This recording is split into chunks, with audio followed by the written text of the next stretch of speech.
Warning, this video contains rumors, speculation, strong opinions, and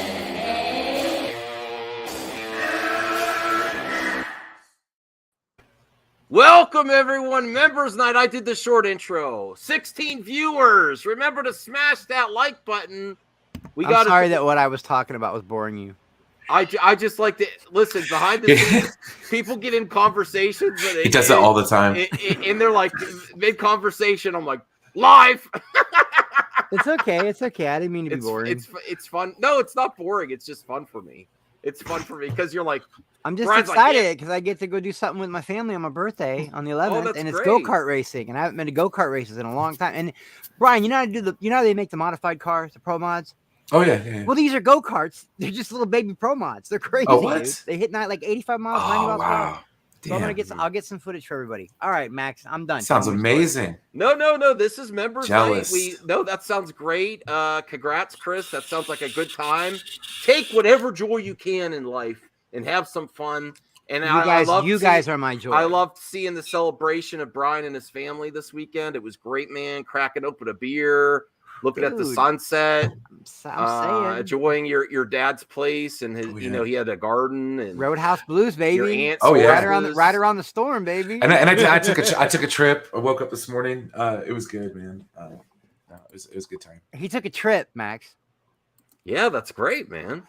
No, he took a trip, Max. Oh, that kind of trip. Okay. In the desert. Yes. Wow, you got all Jim Morrison, shit, bro. Yes, it was like the Eagles when they came up with their name. Or what was it? What is it called? Brian was the Burning Man. That's right. Funny story. I live on the route to Burning Man. Oh wow. Yeah. Some call that Fury Road. Yeah. Remember to smash the like button for members. Listen, we two goddesses in the chat. You got the goddess in the red room, and you got the retro goddess. You got Ray and Ashley. Yeah. We know they are. Yes. But we got to take care of the VIPs first. Remember, the VIP members. This is what we do at the beginning of the shows now. Is go to members mailbag, and if you would be so kind, RJs, maybe do that for Marvel Mania too. I'll have to remember to post on the community section or post on your own. Well, you don't have community section yet. So I have to post that here. If you have questions or topics for Marvel Maniacs, I have the and every VIP section to start out with. Yo, VIP. So I have to remember to treat the members to the VIP status. We got to grow the membership here too. I appreciate all the support. I think we have together one of the best movie talk programs in the business, and I want to try to improve it even more. I'm thinking about things down the line of giveaways that are going to be less. Listen, I go overboard sometimes. I'll be honest. Less extravagant. 48, yeah, Scipio. I'm turning 48 on the 11th. I'm going to mute you every once in a while, Brian, because I hear vacuuming. No offense. You unmuted yourself. But I just thought of something that would be pretty cost effective for me, and it would be interesting. Gift cards. Be fun.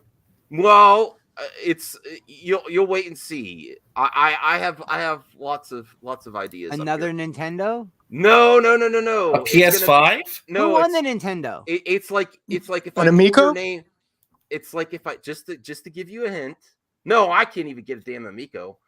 Although Rhea brought that up in the members mailbag question. We got 30 viewers. You know what to do. Please smash the like button. Who won the Nintendo? Who won the Switch? Blue Jay.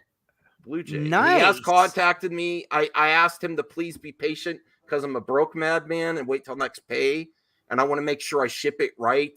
And I have to get his address to see what I could do if I should ship it myself or if I should try to go like Best Buy Canada if I can and ship it to. I don't know. I'm going to explore my options to see. When are we doing the PS5? I don't even know. If I give away a PS5, it's going to be my own. Listen, I'm sorry. If the channel blows up, we will revisit this for sure. Praise the sun, PS5. Thank you, Jesus. We could use up a Jesus up in here. We can use as much Jesus. Listen, only on MME is Jesus Make the it an appearance. subscriber. Jesus, you got 99 cents to spare, brother or father. Brother. I'm in a weird mood, and I'm not even on a trip. I didn't even go on a trip. Well, what? Okay, before we get to the members' mailbag, what's everyone's thoughts about my thumbnail here? I have no clue what's going on. I'm with RJ. I had no clue what was going on. None. I had no clue. I know exactly what's going on, but I ain't gonna say. Okay. I already thought he was cringe to begin with, so. You know how you say Grace is playing both? He is playing both sides. He's busted. Hold on, and he's throwing out some bullshit out there, like that's the Den of Nerds guy, bullshit. right? Yeah. Yeah. Okay. The Den of Why Nerds. are you mad at him? What did he do? I'm not necessarily mad at him, but remember our Friday show I'm bringing back this week, and so far we have Grace again with the Gina Carano. Some people think she was very unfair to Gina Carano with her Twitter. And we have Josh Den of Nerds. He is going farther than Campia. Why you make fun of Mike ZEROH in the title, though? What do you mean? Why not make fun of Mike ZEROH? It's a joke. I mean, like, because Josh has been making some pretty Mike ZEROH-ish scoops. He's being a disingenuous hack. I'm sorry. That's just a glimpse. You guys know Ashley has a thing for hair. Man. Oh yeah, he's a freaking hack. Why? Because, when big YouTubers do a topic and they're very hyperbolic on one side and then they do hyperbolic on the other side, and then they just wait to see which one pops in the algorithm to cover both sides and just to play with people's emotions and feelings. And he's fucking cringe. I'm sorry. I agree. Oh, God. Oh, thing he's missing is guy a crappy from Den of Nerds? song. Yeah, I never watched him, so I don't know. But I'm sorry. That's my opinion. Listen, support who you want to support. And I'm not canceling him or anything, but I'm covering everyone. I'm opening. I want to cover more scoopers. He is becoming a prolific scooper in the scoop game, more so even than John Campia, because he was the one that leaked the I didn't know anyone was going to pay attention to a blurred image of Namor. Then he was the one that started the anti-SJWs when his really hyperbolic, this is horrible leak for Obi-Wan, so listen, he is a name that's popping up more and more. Not perfect hair, Josh. Ashley, you should see my hair. Yes, I'm telling you, man. I have better hair. I have better hair than Josh. She said it on stream quite a few times, man. Yeah, I just need a haircut, that's all. What are you talking about? I don't know. YouTube. Someone keeps saying that they're going to cancel Geeks and Gamers Super Chats. I don't know what he's talking about. I don't know. They might be getting rid of Super Chats. What? You don't know. You think YouTube might get rid of Super Chats? Well, they're doing some weird stuff over there. I'm not sure what exactly is going on. No way. That would be a death sentence. That would be a death sentence to YouTube. They get the cut of that. They get a big cut of that, man. That's money, bro. All right, let me see what CJH is.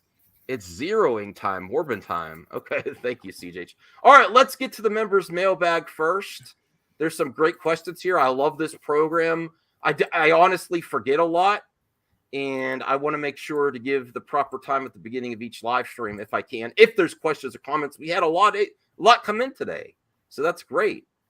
Let's share this here. We should take turns reading them. Okay. Well, yeah, I'll read mine. Chris, you're first then. Oh, really? Right. Yeah, well, Chris goes first. Little Movie Perp, I don't know. All right, I want you to read someone else's. You don't want me to read his? You want me to read? Yeah, I want you to read Little Movie Perps. Little Movie Perp. Let me make it bigger. With the recent behemoth success of Morbius, both critically and commercially, and not to mention spiritually, do you think we'll get the Morbius Darkwing Duck crossover we were promised in the dreams in the summer of '96? What? I'd be happy if we see Morbius again, honestly. That's one of the greatest comments ever. I love it. Yeah. Hey Axel. That's you're working on your nerd shelf. Look, he's working on a nerd shelf. Oh no, that's all supplies. Good job. Thank you, Little Movie Perp, an excellent supporter of MME. I appreciate you being a member for a long time as well. For sure. Thanks Yeah, thank you for participating in members mailbag. I would love a Morbius and Darkwing Duck crossover. In the night. Remember What were Darkwing you? Duck? What were Darkwing's the you shit. on in summer of '96 to think of this though? What happened? I mean, we all trip, right? Brian confirms that. You confirm that. Some of us do it in the comment section of your channel. So that explains that question. Yeah, spiritual. You had a spiritual awakening from Morbius. That's the part Well, where that there is almost an broke internet me. spiritual awakening with Morbius. The internet. Oh, is look, loving here's it right now. here's our winner of the Switch, Blue Jay. Thanks, or congratulations, Blue Jay. You reach out to me on Twitter. Give me your address so I can prepare shipping costs because I have to plan ahead and figure the best way to the safest way and the cheapest way for me to ship it to you. Because I think you're in Canada. I don't know. Hey, You have a new question. Comic guys, answer this question. Does Morbius ever hook up with Moon Knight in the comics? I think it's Black Panther. I don't know. I think he does hook up with Moon Knight. Oh yeah. Okay. Yeah, I think he does. Now we're cooking. All right. Well, not hook up. No, that's like, what I mean. Like, actually- like beat ass together, you know. Do Well, people that's actually? it. I can't tell if people actually like Morbius or they're just Ashley would trolling. know. No, people man. are, That's like, making that's fun the of it. Marvel That's the chick. No, She it's a would know. meme. It's a meme. It's a Max. meme because people are It's a making fun of meme. the movie. They don't actually like it. They're just making fun of it. No, Even Re- Jared Isaac Leto's really in likes on the it. meme. There's like a meme of Jared Leto. Refresh the sequel. page I because will there's an see. added question. I will, CJ. Don't worry. Let's get to these first. Okay, so anyone going to comment a little movie perp? Morbius, Darkwing Duck crossover, and did you have a spiritual awakening with Morbius? I did. What awakened when you watched Morbius, RJ? What awakened for you? Disgust and anger. My third eye. How horrible! I've never that movie seen it. was. I still haven't watched it, guys. But if you laugh at the movie, isn't that a type of enjoyment? I only laughed in parts. Most of the rest of the time, I was just pissed off at how bad it was. Ashley said Okay, 15 fair people out of everybody that ever went and seen the movie. Only 15 people like it, and Isaac's one of them. No shit. No, I want to see it. I've never seen it. I just started trolling Ashley about it months ago, saying it's going to be a hit, the new Godfather, blah blah blah, and we just kind of took it and ran with it. But I've never watched it because I knew it was going to suck. You know, I've never watched it. I might watch it, but I don't know. I'm not interested in it. You know. Well, let me also here. Let me bring this up here. Morbius Madness and Entertainment, Rhea. Here is the link for memberships, only 99 cents. And listen, it is a bargain in this day and age to get like a 99-cent program where you could get topics and questions on it. Listen, I'm not a huge channel. I don't have delusions of grandeur, but that's a pretty good bargain if you're interested. And we are going to, can someone pin that for me? I'm just in StreamYard.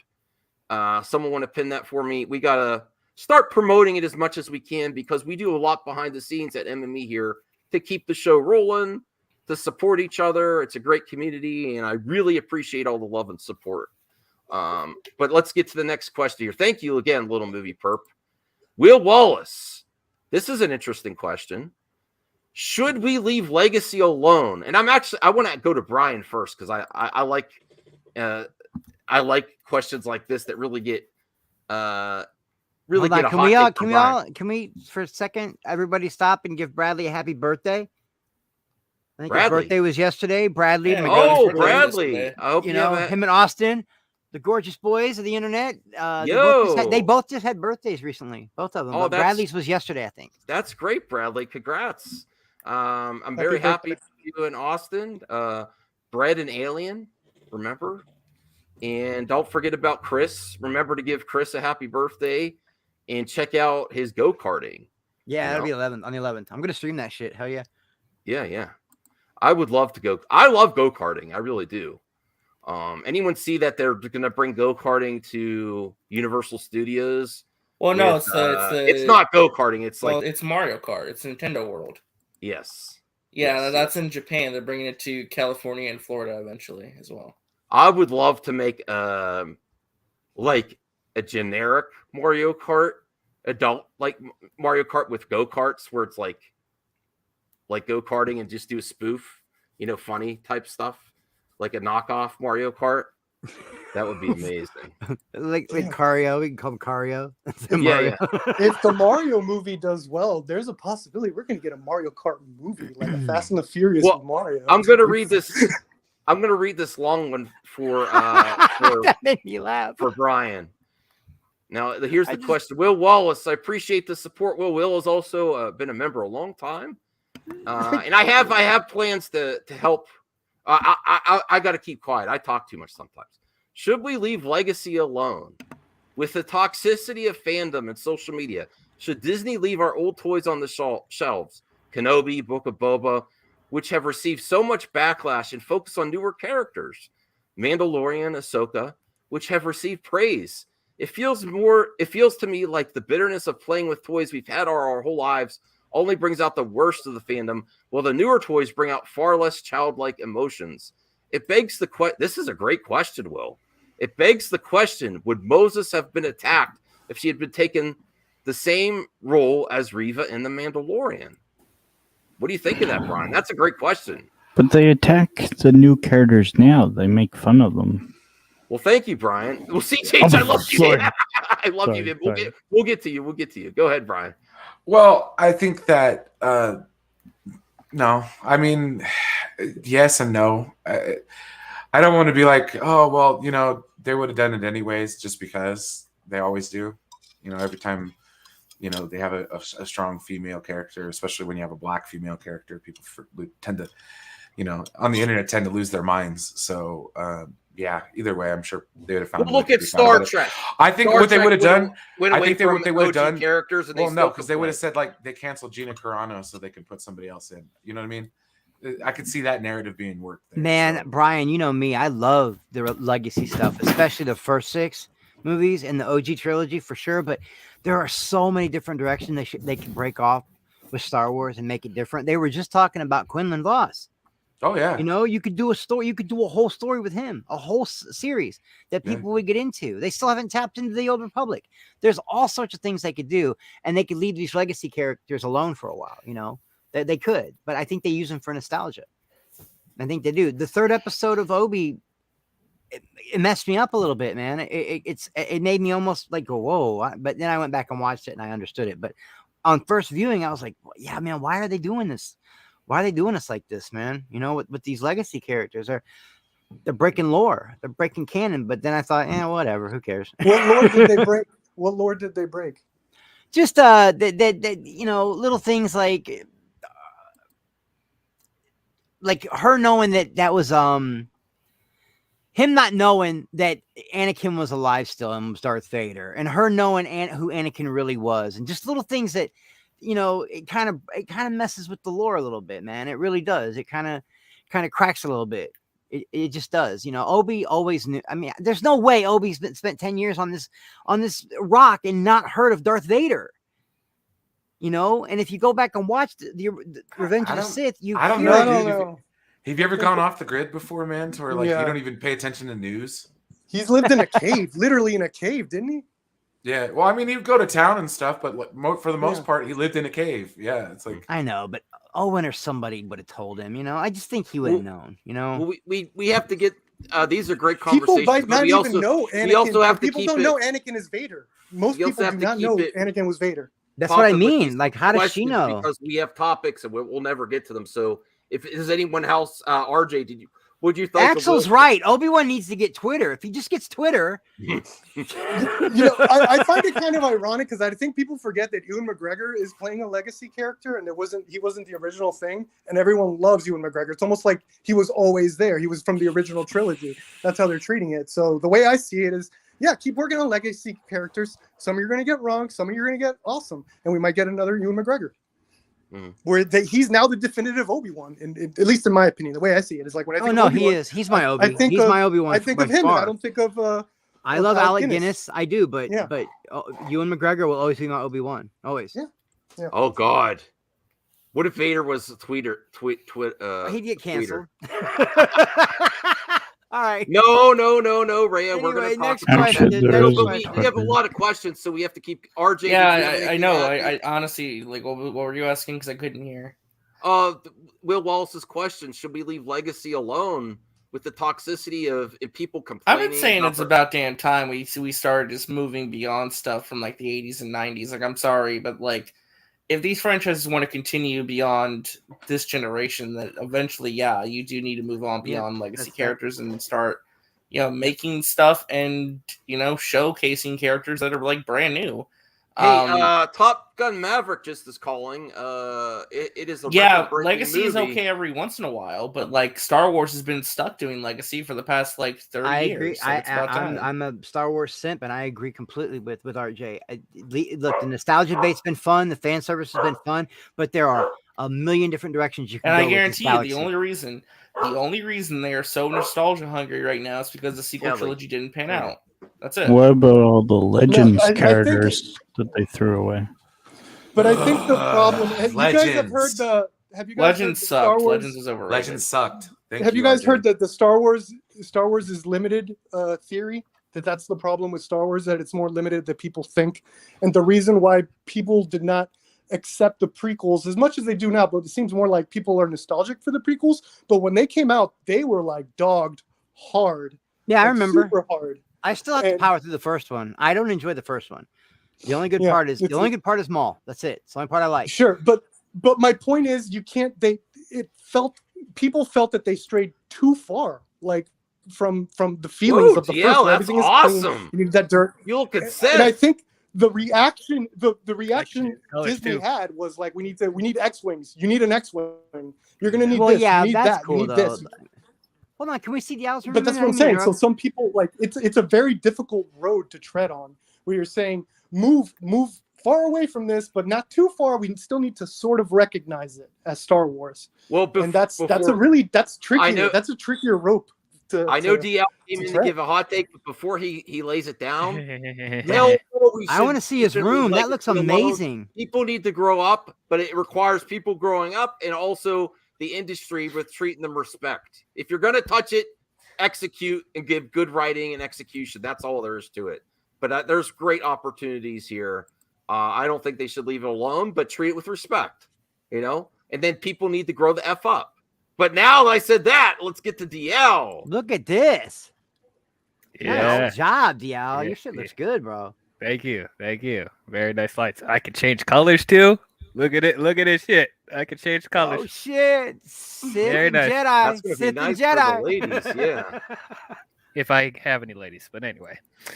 Okay, so what's the question? Oh, you got all the ladies. Stop it. What do you mean? What's the question? You're like, should we leave legacy? Should we stop reusing old properties or move on? You were real hot in the comment section. Oh, I sure am. Okay, so yes, they need to leave it alone. I know everyone is saying that they're setting up to like a bigger story, something with Tarkin or something like that, which I would be lying if I say I wasn't curious to see it, but like I feel like we are on the slippery slope where we are using the legacy characters in not the best way.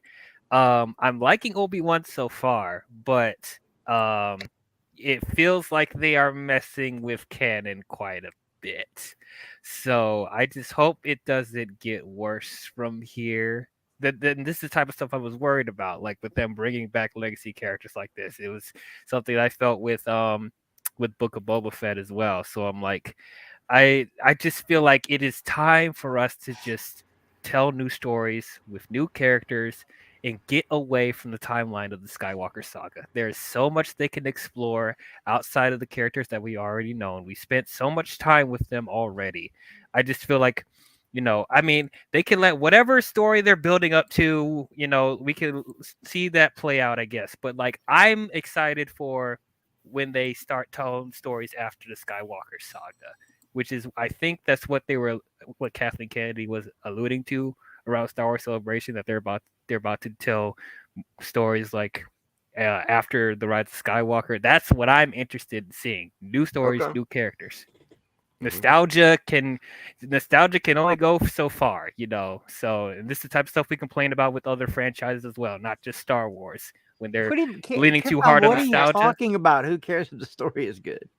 Ashley, do you have anything to add to this topic about moving away from characters we know and love? Is it too there's no winning, it's a double-edged sword, maybe you should just make new characters? Absolutely, we need new characters. I mean, I'm like big on that thing, like people need to take off the nostalgia glasses, because like that's what it's all about. Everything is based off past things that we've already seen and things that are already done. And a lot of times that stuff doesn't work. I mean, it works in the case of, Top Gun, Maverick, but it doesn't always work, and it kind of gets old and tiresome. And so we do need something new and I want to see what is next in the world of Star Wars. I don't want to keep, rehashing the same shit over and over and over again. I think DL said it perfectly.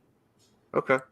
We got to do the questions. Now, I love when we have so many questions, but when we have a lot... DL's frozen, though. Yeah. DL, you're frozen? Yeah. Boy. That's great. I was like, he's over here giving looks. And I was like, no, he's just frozen. He's meditating. I'm still here. I don't know what's going on right now. Yeah. That you got that nice room, DL, but the ladies like good internet too. Smooth. Yeah. Oh, okay. I see how it is. Yeah. All right. So here's the CJH. Can we all accept that Disney has done an extremely good job with Vader in all their new content? I think most of the Vader stuff is pretty on point. The only thing that I'm not in spoiler warning for episode 3 of Obi-Wan, but I think everyone's seen it. I think with the context of the next episode, it might help more with like, why did Vader just let Obi-Wan go? Yeah. I'm under the assumption that he wants to catch everyone that he's associated with. That he just like he's breaking, cracking necks and everything. He's dragging out people since he saw obviously someone's working with Obi-Wan. Obi-Wan didn't escape the planet yet. I think he wants to see who he's working with and get them all. That town on It some makes Michael no Myers sense, shit, though. bro. It It was crazy. Yeah, that was Ashley, great. did you watch the episode, Ash? Yeah. Well, Did you see when they made the fire? Then Vader put it Yes. out with the Force, and the fire came back, and Vader couldn't put it out. I know. That's what I'm saying. The dumbest thing. Like, I was like, why are you just standing there? Yeah, And this then is it's the type. And then after he's like standing there, he's like, get down. It's like, Yeah, what? I mean, Why are we Yeah, doing see, that? this is the I type usually of trust stuff I was Deborah talking Chow. about. I usually trust Deborah Chow. Like beyond, she's great. But this Yeah. episode, I was like, what is she doing? I don't know what's going on right now. This is what I was worried about with What's them. Oh, really here comes going the on? rematch. Here comes the Right. rematch with Vader and Obi-Wan. Now we got this. I'm like, okay. Well, he let him get away because the plot said, oh, well, this isn't done. Instead of like I mean, making it look- make sense. Look where You know, Vader's it- living. He chose to stay. Okay, what's the planet? The planet.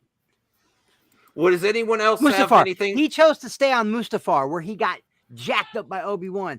He's constantly in pain. He's staying right there so he can mentally channel his anger, so he can be the strongest and darkest Sith there is. So him walking through town, snapping necks, smacking people against walls to try to get Obi to come out, that part was great. And Obi not being very good with the lightsaber anymore and kind of still feeling guilty about what happened to Anakin. I think that's why they showed Anakin in the robe earlier in that episode, to let us know that, Obi-Wan is still feeling very guilty.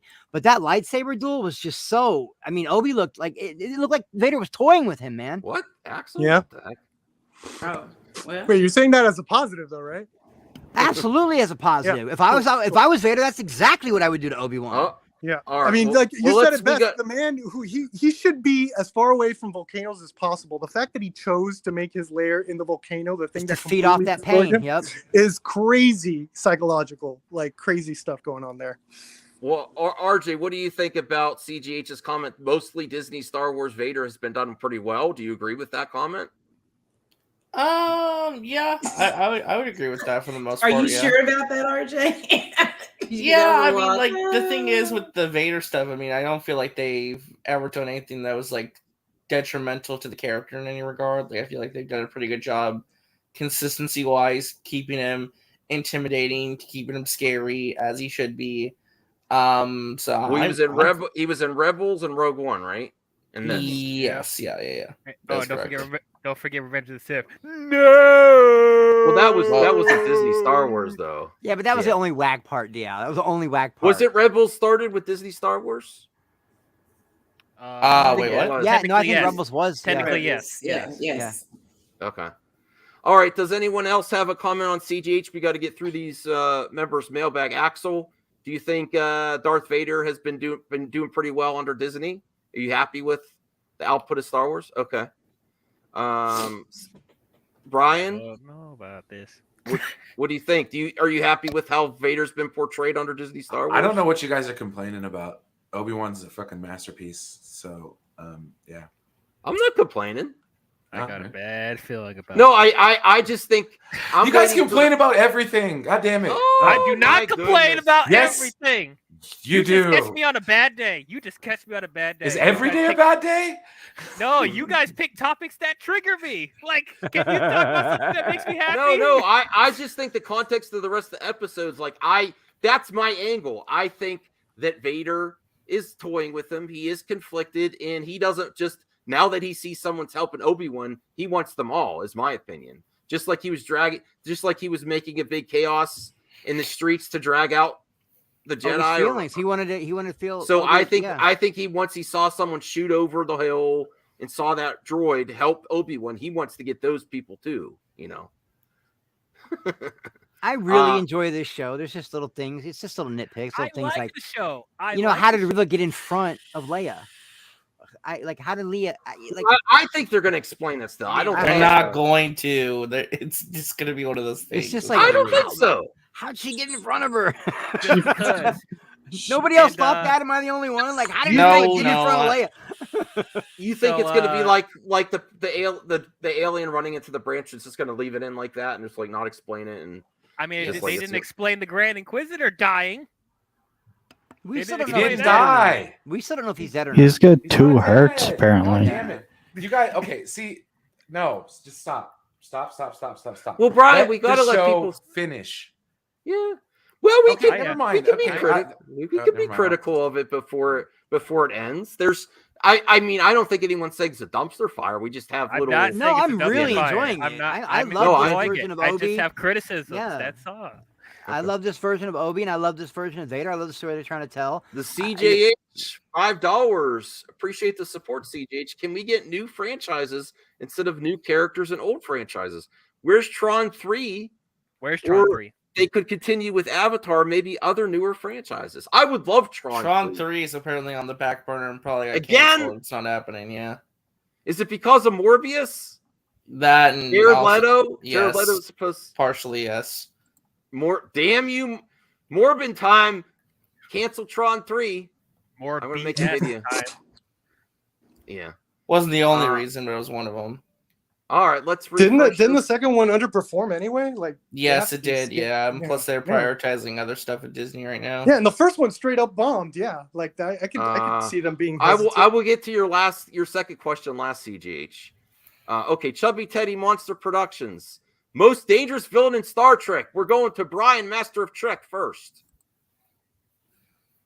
Anybody but Khan. What?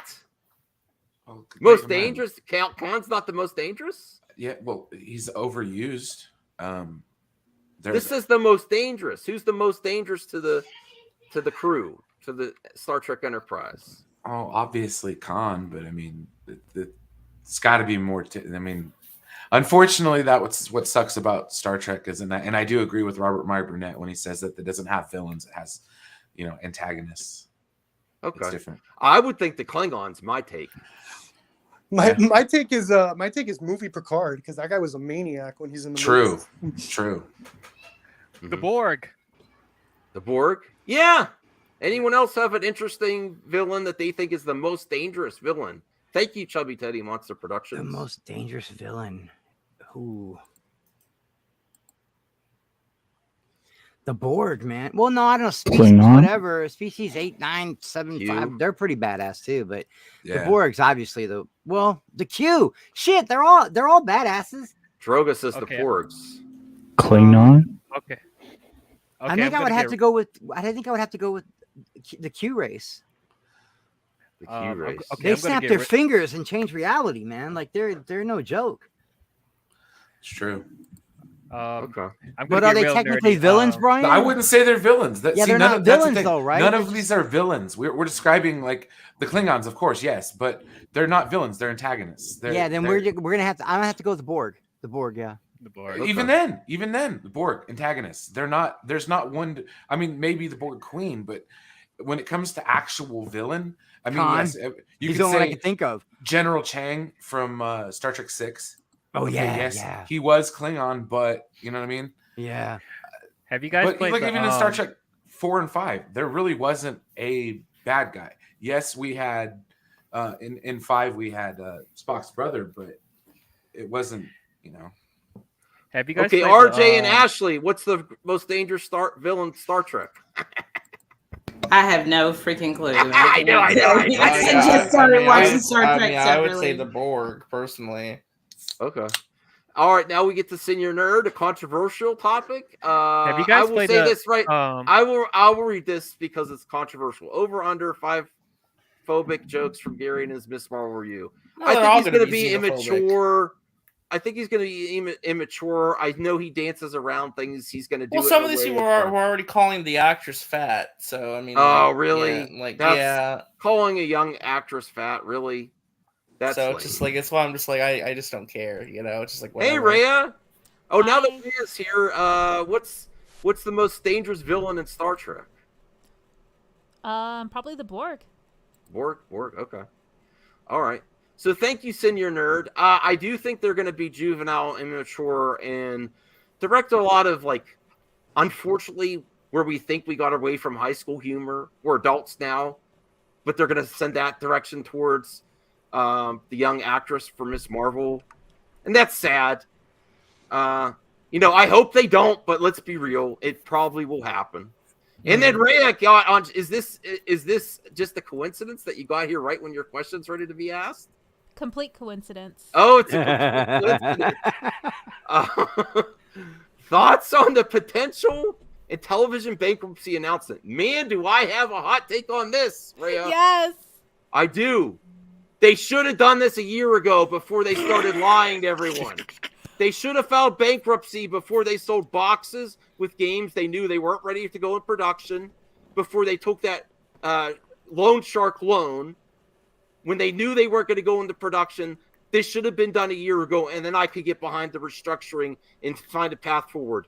Now it's completely goddamn ridiculous, and this should have been done a year ago. Instead of kicking the can down the line when no one was really interested in investing. So is the Amico lying really to the dead now? consumers? No, now they're probably filing bankruptcy Chapter 11 if they could justify if they sign off on the Chapter 11 restructuring. But this would have been a smart plan a year ago. They should have admitted the truth a year ago, and they shouldn't have started selling box copies when they were nowhere near production and holding out for someone to pay to develop to manufacture consoles. They always wanted someone else to pay for it. They never wanted to pay for it themselves. And they should have realized the writing on the wall sooner instead of dragging this out. Now it's goddamn ridiculous to, at this point, drag us through this now. I could have accepted this. I could have said, you know what? The pandemic, we understand a year ago. Before they started saying, oh, by the end of the year, we're going to give a ship date.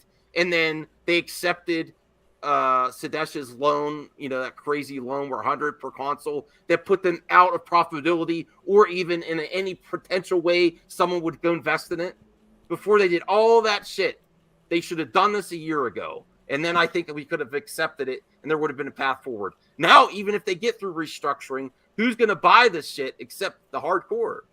No one's going to trust any longevity to this console whatsoever, even if they get through. And listen, I don't want people to lose their jobs. But that's my hot. I went as hard as I can, Ray. I went as transparent as I can. They should have done this a year ago, before abusing their consumer confidence where there is none left, making promises they knew damn well they couldn't keep. They should have just filed bankruptcy a year ago. That's my take. Anyone else want to comment on this hot topic about Intellivision may actually be filing bankruptcy and their quiet period may be ending where they're going to announce it? So what happens when you announce bankruptcy? Like, what's the next step after that? Hopefully they can restructure and do something, either release the games on on a platform like Xbox, Nintendo, or PlayStation. Why didn't they just become just basically like, why didn't they just partner with Nintendo or something and be like, hey, we're gonna release our games on Switch? Like something, they probably have a lot of success if they partnered with Atari VCS and launched stuff on there. Yeah, that's what I'm saying. But unfortunately, it doesn't look good for Atari VCS now either with the I'm GameStop sorry, promoted. Max, but the whole thing, now that you go back and you get hindsight and you look at it, it all just feels like it was a huge scam. It really does, man. It feels like they just scammed a lot of people out of money on a gimmick system. Yeah, they got in over their heads, and when they realized they couldn't deliver what they said they were going to deliver, they just juiced up as much money as they could, and then now they're filing bankruptcy. It just felt like a scam to me, man. A lot of people. I'm not against businesses and startups filing bankruptcy, but not when you lie to consumers. You don't have you're not even close to production. You start doing all of this manipulation and keep stringing just be honest, be transparent, pull off the Band-Aid, and they could have been past this already if they would have done this a year ago. And then they wouldn't have got these horrible loans with Sadesh. And I'm not blaming Sadesh. I'm just saying that's a stumbling block. I don't know how they're going to get past. And you don't have all this horrible press. And you don't string people along. You let them know how it is. They shouldn't have sold. I think they thought they were going to sell out of the box copies, and that might have paid per production. I don't know of the initial. I think they got it way over their head, to be honest, is what it seems like. Yeah. Does anyone else, Rhea, do you have something to add to this, since it was your great question? Thank you, Rhea. Yeah. I wasn't expecting you to be so fired up on no. It. And right now I'm just sort of my heart hurts, for the folks who have just been like I mentioned in the past, in the trenches, for this company, and just taking every bullet for them while they are essentially, getting away scot-free. And with this new bankruptcy declaration, they're now, basically buying themselves more time to continue to string folks who are still clinging on to the hope that we'll eventually see some hardware released from them. So yeah, it's really frustrating. But again, it's at this point, it's just sort of it's depressing almost, because the folks that are still holding out hope, I worry for them, because it can feel very humiliating, very dehumanizing, very just to have all these events take place in the public, in a public forum, while you're still trying to maintain face. So yeah, I do empathize with that a lot. So my heart goes out to y'all and other folks who are still in that boat. Yeah.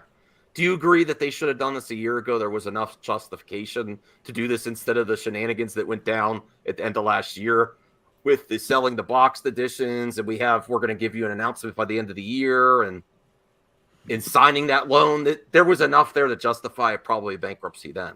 Honestly, I'm trying to think back to where we were at. They were in a financial situation then too. Yeah, totally. A year ago, we bought our boxed editions, and I was still sort of getting to know the community and the status of the events that led up to that point. So I think there was still that expectation of talks happening with there being money still available to continue to try and get the console through production. So I think because of the limited information we had last year, I can't say for sure if they should have announced it last year, because they themselves were probably operating on the expectation that they could enter production by the end of the year, which was tied up due to litigation with their producer, with their manufacturer over some legal stuff with the parts that they already paid for being more expensive than they already paid. So they're not unable to pay the higher ticket price. So now those parts are just sitting in a warehouse because they can't afford to have them go into manufacturing. So yeah, this stuff is all stuff we're finding out now, relatively recently. We didn't have this information back then. So maybe that they were still operating under the expectation of being able to resolve that and enter production. So to answer your question, I say it's a non-answer because like at the time we had like none of this or a lot of this information was not yet surfaced. Yeah, we didn't, but I think my subjective opinion is they kind of knew the writing on the wall back then, and they didn't accept it, and that's when their most lies came out, is during that period, and the most shenanigans behind the scenes. Yeah, that's what I meant when I said it started to feel like a scam. You know, they knew they couldn't. Yeah, they couldn't deliver what they had promised, and they were in over their heads, but they just kept telling everybody, "No, we're gonna do great. We just need more money. We need more backing. Help us out. And then. Just pushed back the release date, after a while, it just felt like white noise, just background noise, just bullshit.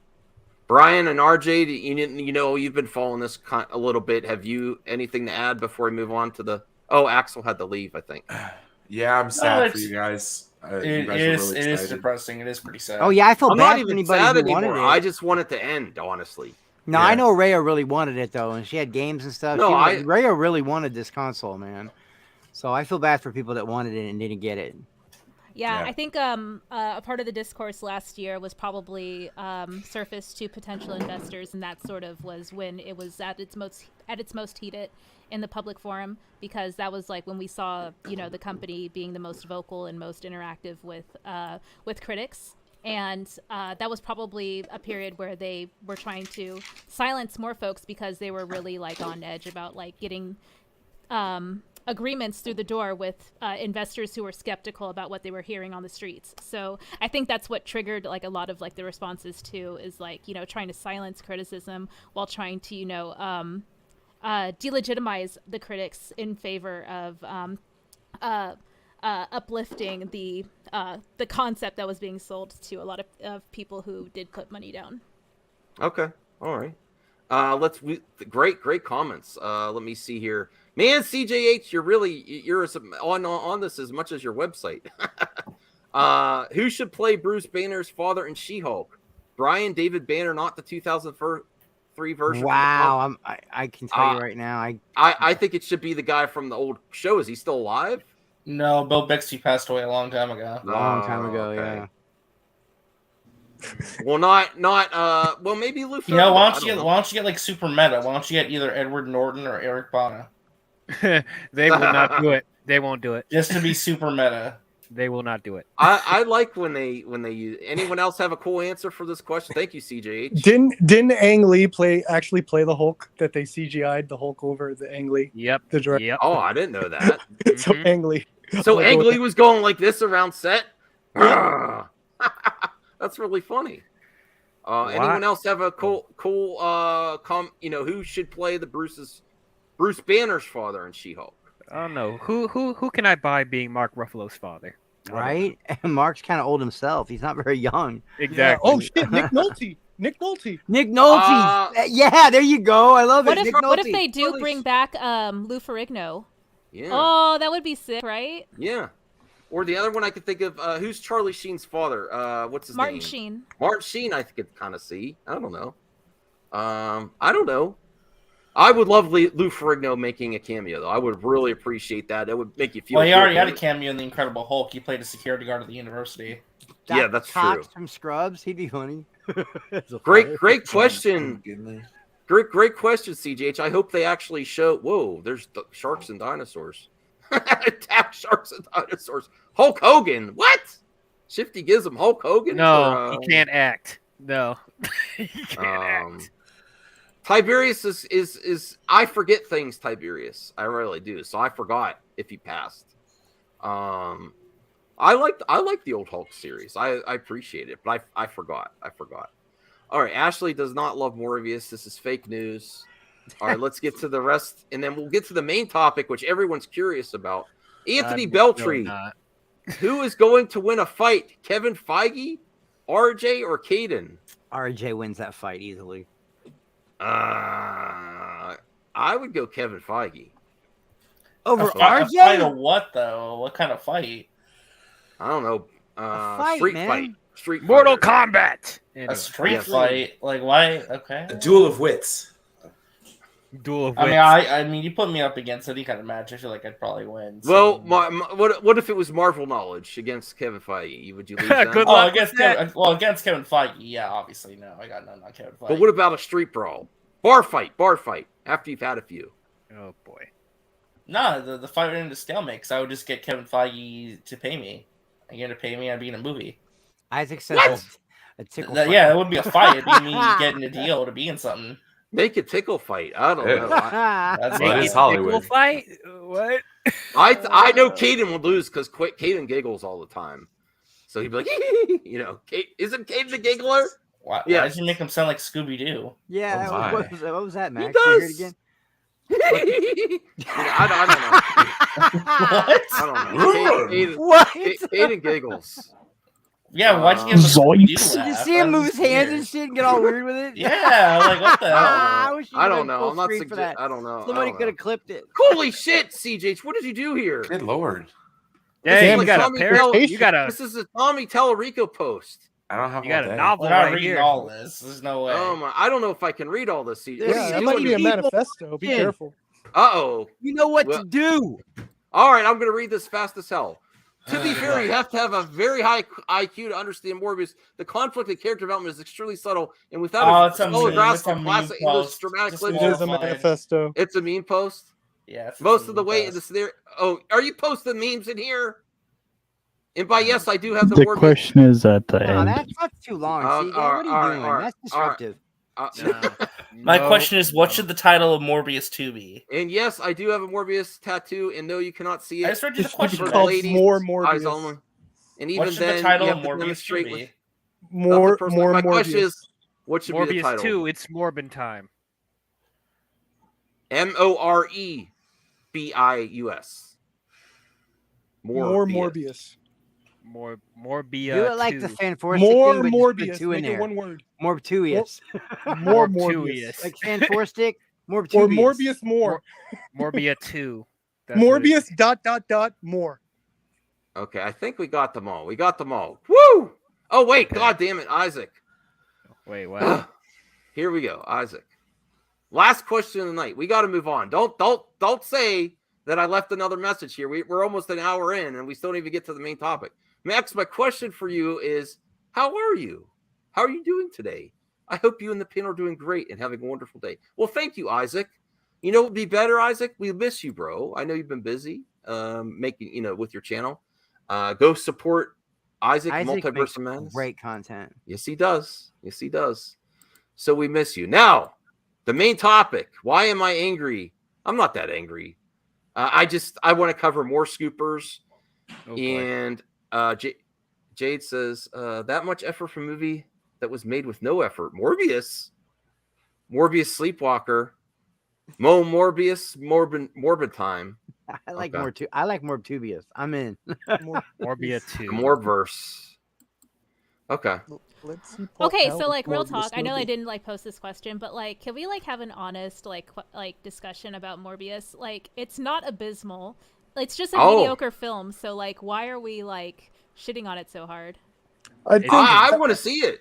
I I've never think seen the it. I idea haven't is seen it that yet. it is mediocre. I think that's why. It's like, because if it was really, really bad, it would have the cat situation. Oh, we all agree it's bad, right? I think it. But the fact that it's so middle of the road, and that makes it kind of funny that people want to champion it, like something so middle of the road. I don't know. I so wish we could share the scene where he dances. Oh, really? Oh, yeah, it's a GIF somewhere. I'm sure it's easy to pull up. The villain? Yeah. It's so weird. Okay, Because here before I it got. even came out, I was There's a weird joking thing about with it. Sony villains. In Blood Rain, the villain danced in that one too. The Vin Diesel Blood Rain one was it Blood Rain, right? That's the name. Blood Rain with the vampire. Blood girl? Rain. I think. Wait, no, wait. That was it's Mar- that was- Bloodshot. Yeah, like Blood Max Rain. The now. villain dances in that one No, too. it's Sony Bloodshot. has a dancing villain problem. That's Max's Blood. next, Oh, next Bloodshot, video right yeah, there. okay. Oh yeah, Blood. Well, I think there's extra hatred towards it because of Sony not fulfilling their promises of creating a connected universe, and it's just like, what is this? Like, I think that they're failing to, like, MCU delivers its promises on connecting things. They keep saying, "Oh, we're going to do all these projects." There's like, you can't see what's going on. You can't see what they're actually doing because I don't think they know what they're doing.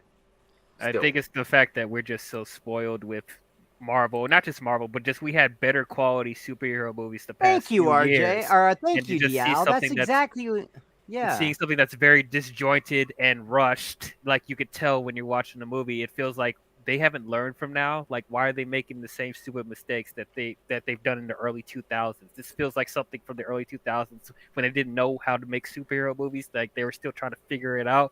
This is what it feels like. But as I said, it's not an awful movie. There's some good stuff in it. It's just, as I said, it's very We're middle gonna of the get road. Matt's joining the DL fan Oh, group. thank you. We Thank are you very spoiled, much. man. We really Very are nice. spoiled, man. Like people could say what they want about the Marvel formula, but what they can't say is that the movies don't look good. The movies look phenomenal. They look amazing. So, we are spoiled for sure. I guess I'm like still kind of like confused because if Morbius functions as like a passable film, we're comparing it to the mainline Marvel Cinematic Universe simply because of adjacency. I think so. There's really pretty nothing else to much. compare it to except other Sony stuff, Yeah. You might be able to share that clip for like 2 seconds. I don't know. I'm not gonna risk it because I want to keep the stream up for members. Yeah. Yeah, that's a good question. I don't know, Ashley. Ashley, what do you think? Why is there so much criticism towards Morbius and RJ? I know you're the most critical on the panel of it. Is it just because of Isaac? You just trolling Isaac? No, I mean, like I've said before. I mean, if people like it, that's fine. I just think that it's more so. I think it speaks to a kind of more. I'm more upset, honestly, because like it would be fine if it was in its own little thing, but trying so hard to have its cake and eat it too is kind of like one of the other big problems with it. I'm more so annoyed because it's kind of like interfering with some of the MCU stuff a little bit in ways that I feel like is detrimental to like the world building in that universe. So it's more so, at least in my case, it's more so a thing of just stay in your lane kind of thing, But it's like it's just. I mean, listen, if people like it, people like it. I just think it was just kind of just bleh, just bleh. But I think they've done a pretty good job. I'm sorry, I'm back now. They did a really good job, like putting into three distinct classes. So there's the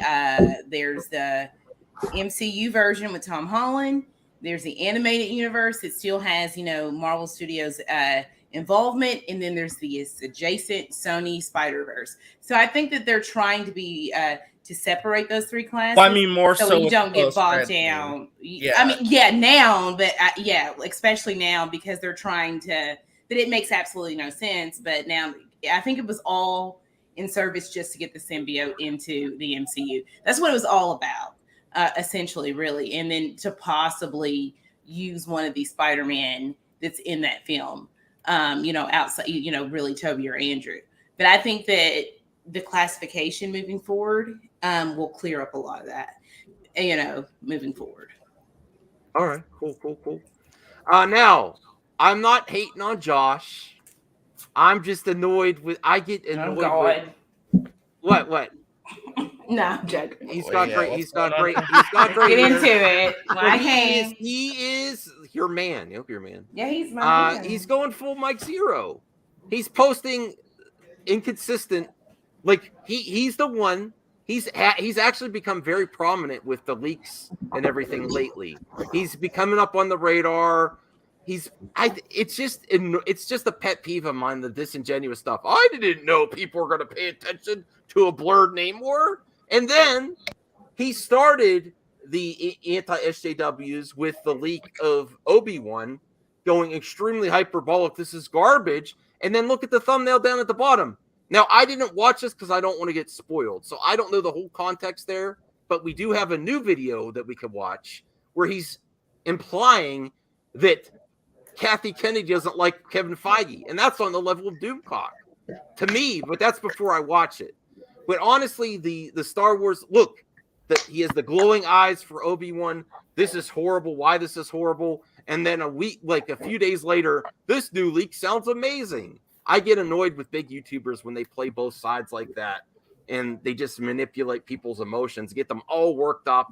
And all this hyperbolic bullshit that makes people all crazy on the internet and fandom and gives the ammunition. Now that I do also cover leaks too, but when you go that overboard with this is gonna be horrible for Obi-Wan, he started that. I mean, that might be his subjective opinion. He might be organically saying that, but am I okay to call bullshit when a few days later he says, now this sounds amazing? It's like you make both sides of an argument, so you pop in both sides of the algorithm. It's annoying to me. Lots of YouTubers do this. Just or what if he's being fair and balanced? What if he's? I don't know, because I don't want to get the spoilers. He could be, but it's just really okay. I'm just being devil's advocate here. Yeah, and then he does this thing where they're coming to get me. He's like, he wants to be like a bargain bin Jeremy. They're coming to torture. His Marvel content is better than the Star Wars content. I mean, that's pretty, Well, here he is on Twitter now. And yes, there's been people. I've also looked at a Reddit thread. It's okay not to think Kenobi is great thoughts. He's playing that whole shenanigans where everyone, they're coming after you if you don't like Kenobi. Okay. He has you on his thumbnail, Max. Stupid. Oh yeah, he does have you on his thumbnail. What the hell? Who? Or his Josh. avatar, I mean. Oh, yeah. Dr. Doom, yes. Don't listen to Kenobi is great. Don't listen to weirdos. That's Gail Simone. This is why I asked. They're coming for me just because they can't take my opinion. He's playing that whole thing like Jeremy does. Like, they can't take my opinion. They can't take my opinion. Okay. See, to be fair, he's cool with like Ryan and them, so yeah. I don't know. I just see through the BS. Brian, do you feel me at all? Does that kind of YouTube stuff annoy you as well? Getting people all worked up for nothing. A lot of YouTube annoys me right now. So yeah. Fair enough. Oh Jesus, we don't love everything. Annoying as hell. Yeah. But this is what. So your criticism of him is that he put out a bad tweet? No, that he's talking out both sides of his mouth like Mike ZEROH. It's great. It's horrible. It's great. It's horrible. There's no in between. It's like that. He's nonsense. like Two-Face. I don't feel like he does that, but that's just me. I feel like there's nothing wrong with presenting both sides of an argument and trying to be very neutral and balanced with what you're saying. Well, he says it's horrible. Like one day, 4 days later, it I don't sounds watch amazing. a lot of Star Wars stuff, so yeah, I don't. But I mean, that just annoys me. I would. Once I find out the finale, I'll go back and watch them. And if I need to make an apology, if the context of the video is good, I just don't want it to be spoiled. But the reason it came up to me today is his new one. He's suggesting Marvel and Star Wars drama, the Kathy Kennedy against Kevin Feige. That's ridiculous. Oh my Lord. Based on what we just heard from Kathy Kennedy. We have a great relationship with Marvel. We moved on a lot. We're right next to them. We could use binoculars. And he's suggesting, now I haven't watched the video yet. So I thought it'd be fun to watch just a little bit of the video, not the whole thing. Yeah, that's what we always say. The whole thing. That's what we always say. Yeah, I'm sorry. That does sound like bullshit to me. Kevin Feige is the golden goose, man. People can say he's not, but he is. Kathleen Kennedy is not going to try picking fights with this guy. No, I mean, but to suggest that they're at some type of... Now, Warner Brothers is actually at a civil war in the past. But to suggest that Kathy Kennedy is like really out for Kevin Feige, she doesn't want him to be involved with Star Wars is ridiculous. I mean, I wouldn't want... He's getting better at thumbnails, though. Mike ZEROH? Yeah. Well, his thumbnails, he pays someone for that. His thumbnails have always been They all look exactly the same to me. They do. I do like when like the branding is uniform to someone's channel. That is sort of something that's very pleasing for me. Like, yeah, I have a problem with that. To be honest, my thumbnails are all over. I try to do better. Yeah, okay, Tiberius, he's a joke. How many billions of dollars has Marvel made? How many billions of dollars? All because of Kevin Feige and the formula he created. Well, but he's a joke. I'll say that. Yeah, but the Feige. Ray was talking. Hold on, Ray was talking. Yeah, I was gonna just shout out RJ because like on one of his recent streams, I think it was with Max or on his channel or something. It was probably dual streamed. Like he was like saying like, well, yeah, Kevin Feige is like kind of like the name brand that everyone talks about, but the infrastructure that he has developed over the past like 20 plus years while working under Marvel Studios like is really like what needs to be called out a little bit more. Like his executive producer teams and the folks who are don't really talk about. I mean, but Victoria Alonso, they all get recognition. I mean, but he also put these pieces in place. Oh no, When you no, think that, about, that's where what I he was saying. begins, Yeah. where he begins. Sorry if I I'm mean, misquoting. he's Sorry. the one that is like, when you think of like what Kevin Feige has done, like he's the one that came up with Wolverine's iconic like look in the films, in the first X-Men movies. He was there for those Spider-Man films. So the fact that, you know, he's been there and he's been tested and tried, you know, for all these years. But I mean, his executive producers, they get all the praise, and they're right there with him. You see Victoria Alonso, you see all of them. They're top names. His casting directors, they're all top. They're all top of the game. Every single You're one. talking out of your ass, Tiberius. You don't know what you're talking. I can't take this guy serious. Just let him go. You don't have to reply to every comment. That's something you got to learn. Well, I was going to say real quick, but I was talking about was that oftentimes the general public and like fandom as a whole will just say, "Oh, it's just Kevin Feige." It's always, "Oh, we need the Kevin Feige." But it's not just Kevin Feige that you need; it's the infrastructure too. You need those lieutenants. You need a Victoria Alonso. You need a Louis D'Esposito. You need a Nate Moore. You need a lot of those people working underneath you as well. It's not just Kevin Feige; it's him as the brain, but the lieutenants that he has to help execute his vision too. That was kind of what I was getting at. And they bring so much to the table. Yes, he gets a lot of that credit, but just think about like the stuff that Nate Moore did with, you know, Black Panther. Like that movie would not be what it is. It would not have been nominated for, you know, the best for Oscars and things if it wasn't for Nate Moore and the things that he did with that film. You know, so you have to think like, yes, he is the top of that chain, but he has great people in place that are very, very talented at the top of their game. Well, thank you, Malachi Punk Trace, with the 99-cent super sticker. I really appreciate it, supporting the channel. Let's get to now. I am subscribed to Josh. I also joined his. Are you a Nerdvenger? I survived more than him. No, I'm not joining any. I'm not joining anything he has to shill for after I joined the Grey Order and he banded it. So. Am I one of the few people who joins like memberships and Patreons just to genuinely support the person? I don't care about any perks. That's why I joined. There wasn't any perks to being in the Grey Order. It was just. It was just a different way of talking about Star Wars. I'm sorry, I didn't mean to cut you off. I'll go back. No, that's great. Sometimes, Rhea, I do subscribe to or do join memberships to support my friends. That's very nice. I'm a member of Enosh, Saggy. I'm a Patreon supporter of RJ and me, Isaac, and me, and Nicotina. Me. Not you yet, Axel. Listen, Ray is the most supportive person on here, and man, my wallet is going to get empty if Ashley and oh my God, I have a Patreon. I actually buy it. I'm like a member of everyone's channel, like that I consider that I like. Yeah. So So I do too, but I also do appreciate members' content, and I try to find interesting ways to implement it. I'm really excited about the mailbag. I just forget to do it, and I got to be consistent because that's VIP status, and we got some great questions. It really gets the conversation started. So yeah, no, I sometimes do, but I would like some membership things from my, I appreciate it when the people I support do something. Yes, I do.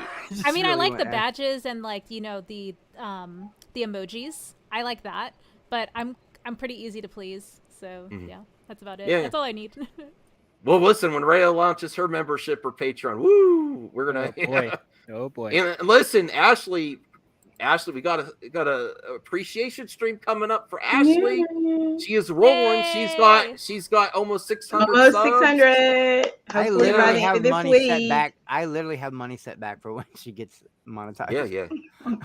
This is a great community. DL, we got to work on DL. DL, look at that mood lighting.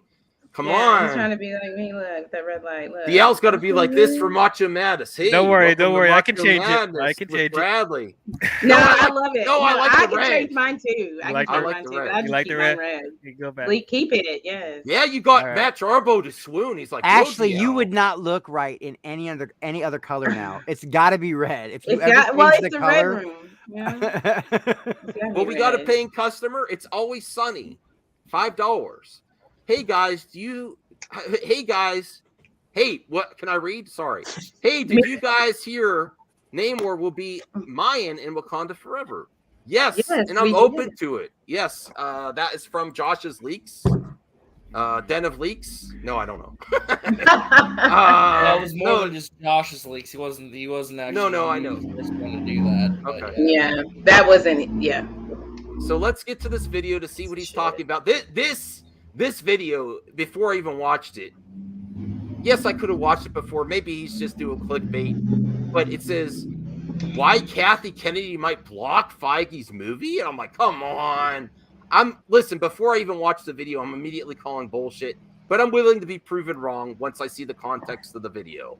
Anyone's initial thoughts seeing that title, that Kathy Kennedy might block Kevin Feige's Star Wars project. Oh boy, just typical clickbait over here. Well, I don't understand what she means by move. I don't understand what she means by move. Like, it's hard for me to feel like super like aggro about it because the folks that you do call out, like, they're genuinely like Islamophobic, like like peddling like narratives that are genuinely harmful. That's definitely worse. Yeah, so like, but I'm trying to branch out and covering more people. That's all. Yeah, but I'm with Ray on this one. It's hard to criticize it because it's just like one is like obviously like you know bad, and then one is just like, you know, YouTube is their job. You know, like what do you expect them to do? Okay, I get that.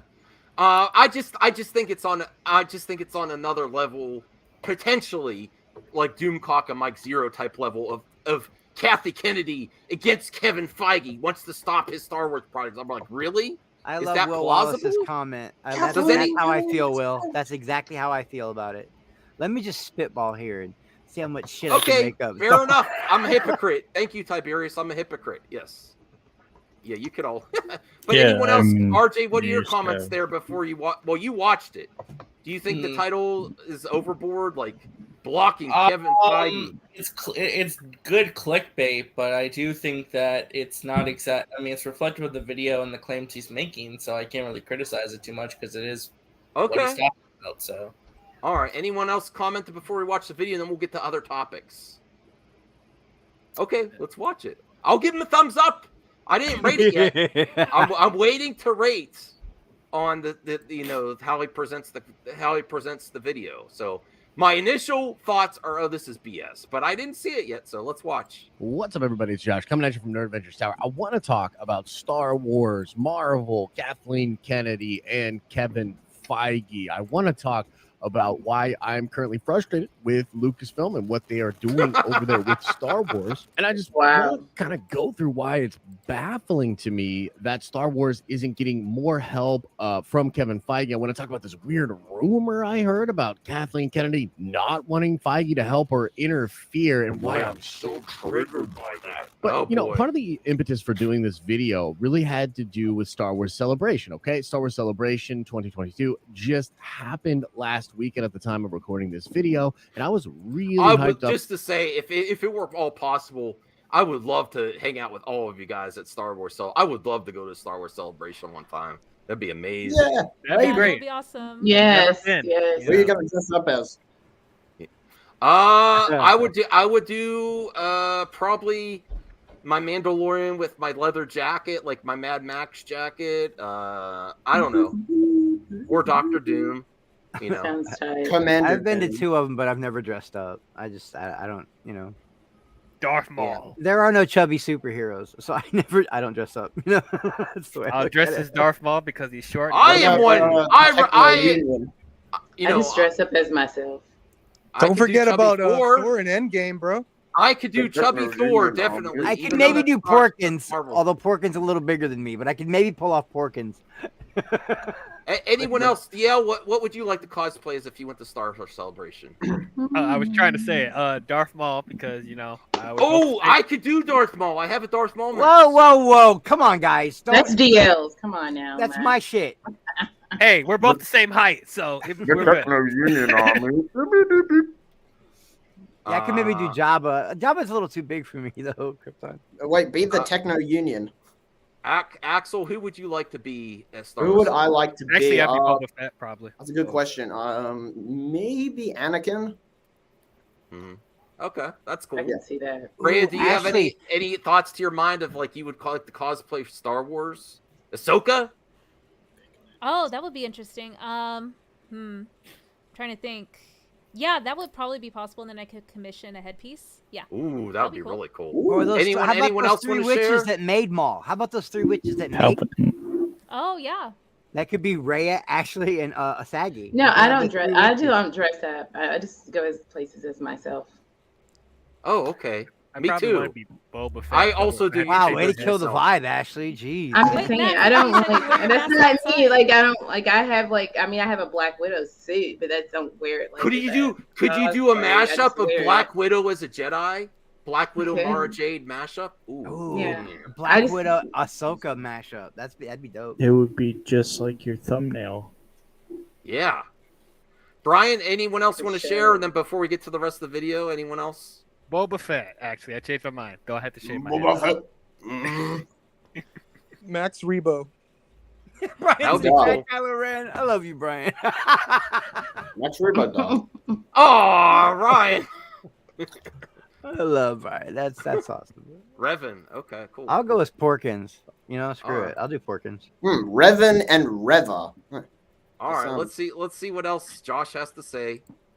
Up for that. I was anticipating a ton of awesome announcements, that's and we cool. did get a ton of awesome announcements, but we got no updates for the films, and a lot of the announcements we got were projects that we already knew were coming. And the long and short of this is that after I watched that Star Wars Celebration, I immediately felt really bad for all the crap I had been giving Marvel Studios for the lackluster start to Phase 4. And yeah, maybe you didn't realize this, but I've been pretty critical of a lot of different Nope, things I'm not going on taking back at shit. the beginning here of Marvel's Phase Take it 4. back, even though Dio. I'm not taking back shit. I still feel Yeah, it's take it mediocre. back. No. Well, he's going pretty hard on the Wait till Star you wait Wars till you see criticism. Thor: Love and Thunder, Dio. Trust me, especially the stuff I've heard about this movie. You're gonna feel it, man. You're gonna feel it. Does any- I does hope any- I walk out loving it. I hope. Does I walk everyone out feel loving it. that Josh's extreme criticism of the Star Wars is justified? RJ, Brian, what do you think? I think he's going a little hyperbolic too much.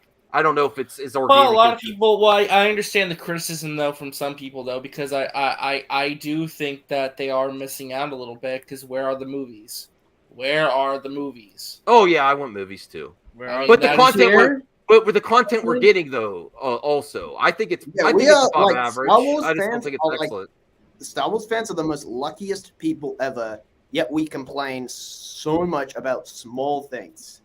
Stupid. Very true. Anyone I'm here agree guilty with of it. Axel? I nitpick. I'm What's guilty that? of it.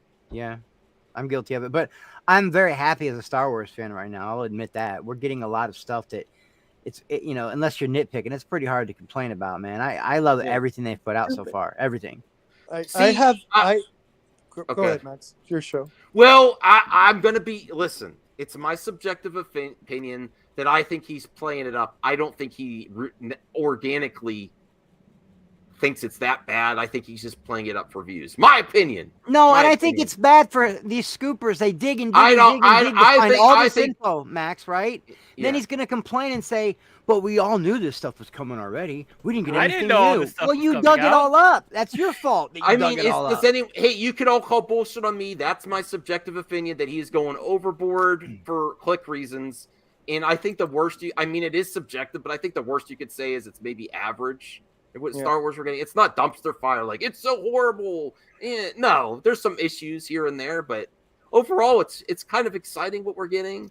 I mean, It's it all exciting, but I do understand. Like, it feels like we're like a ship without a rudder, right? Well, It's just like RJ, we're, just like, think of spinning it in like the this. wind. This is the best way, because you guys are right about that too, and I agree with some of the stuff you're saying. But when you're my age and you've gone through the Star Wars droughts that we've gone through droughts, man. Not even toys. So any new Star Wars feels Decades. good. I mean, we went a long from time. 83 man. to 99. Nothing. Exactly. Like we went a long. That was a drought, and then 95 we got some new toys. Then they were all gone again forever. Chris, you know? I'm trying to force I have a hope that, you know, because like the main general real criticism from the movies, at least the mainline trilogy, was that there was no plan. So I'm just hoping, like, that's what they're doing right now. They're making sure they have a plan.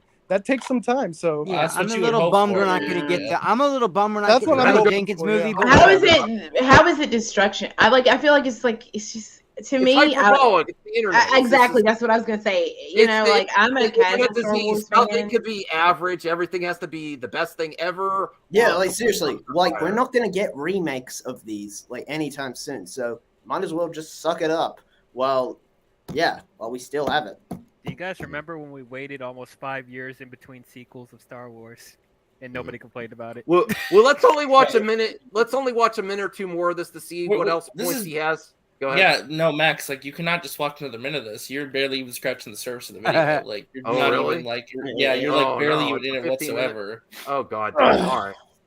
I really like Shang-Chi, and I really do like Eternals, especially after rewatching it. I find Multiverse of Madness to be fan-freaking-tastic, and I thought that Spider-Man No Way Home was a monumental achievement for comic book movies, but just movies in general. I have been a little, wishy-washy and uneven with the stuff that Phase 4 has given us. Like I thought Black Widow was not that great, and honestly, almost all of the MCU Disney Plus shows so far have underwhelmed me, other than Loki. But I gotta tell you, man, if we're going to give Lucasfilm a pass for not having any idea what they're doing with their movies because of the pandy and because of production woes, then we need to give that same pass to Marvel. And holy crap, the amount of output that Marvel Studios has been able to do after suffering through the production woes due to the pandy and a lot of other things going on, man, it's just like, I guess basically I judged Marvel Studios way too harshly for Phase 4. So let's start with where my frustrations with Star Wars are really stemming from, because some of you guys are like, oh man, I love what Star Wars is doing right now. Like, why is Josh so upset? What's the deal with that? Well, this has to do with the sequel trilogy being really, really lackluster, and myself and many other Star Wars fans really disliking the rise of Skywalker in particular. And if you really think about it, since that... Okay, I have to agree with it. And listen, I'm not a hater of the sequel trilogy anymore. I really try. I mean, the Rise of Skywalker killed. I really try. I tried to watch it last week. I can't get through the whole thing without shutting it off. And I did finish. Still like the Rise of Skywalker. Y'all. Me too, Diao. I like it. I like The Force Awakens. That's my favorite one. I mean, The Force Awakens is my favorite. There's just certain things that take me out of it, but it's just like too all over the place. Too much stuff happening all over the place, and. But I really try. I try to love everything now. I've changed. I've grown as a person. I really want to love things. It's still hard for me. I'm going to go back and watch The Last Jedi again. Actually, I would love to go back and watch The Force Awakens because I love that movie. That movie. And then watch Last Jedi. Maybe I'll try to watch it sequentially and see if I enjoy it more. But no, I understand that. Film, we've really only had The Mandalorian, which is fan-freaking-tastic, Book of Boba Fett, which is okay, like Book and of Boba Kenobi, Fett. which we're about halfway through right now, and I will say many Star Wars fans very pleased with Kenobi, and I think the show's good, but it's pretty uneven and not the masterpiece that I was hoping for. And yes, we got the Bad Batch Season 1, Clone Wars Season 7, and Star Wars animated stuff continues to be pretty fire under Dave Filoni, but as far as what they're doing in live action, I'm, disappointed. And this frustration is compounded by a couple of different things. Number one, I was told... What's that at DL? Oh, those Power Ranger kids in Boba Fett. Oh, the Vespa bikers, yeah. Oh, Hans, Hans, if you want to pop in, it's in the community section. We would love to get Hans in here. Hans is really enjoying Kenobi. I am too. There's questions I have that I hope. I don't want my expectations to ruin it for me for the last 3 episodes. You're not the only one, Hans. I like it. I'm really enjoying it. Unconditionally. Things that I like it too. The numbers justify that people like it. I'm sorry. It's really, if everyone also there was a lot of hype too. Let's see if the retention is there towards the end of the season. I have a feeling that the season ender is going to get even bigger numbers. Me, Brian, and RJ watched those 2 when they first dropped. Okay, we all watched them together, and I think me, Brian, and RJ sat there with smiles on our faces for 2 hours. Oh no, it was great. Those first episodes. It was fun. Second episode I had some minor issues with, but I mean, other than that, all together we were watching it together. We were having a blast. More stuff like that is what Star Wars fans should do. More shit like that, because we had a blast watching those together. Do you see that the original leaks that he went out and he was so hyperbolic because a way to pop on YouTube is to be the first critic of something. He was the first one with the leaks and he went hard in that video.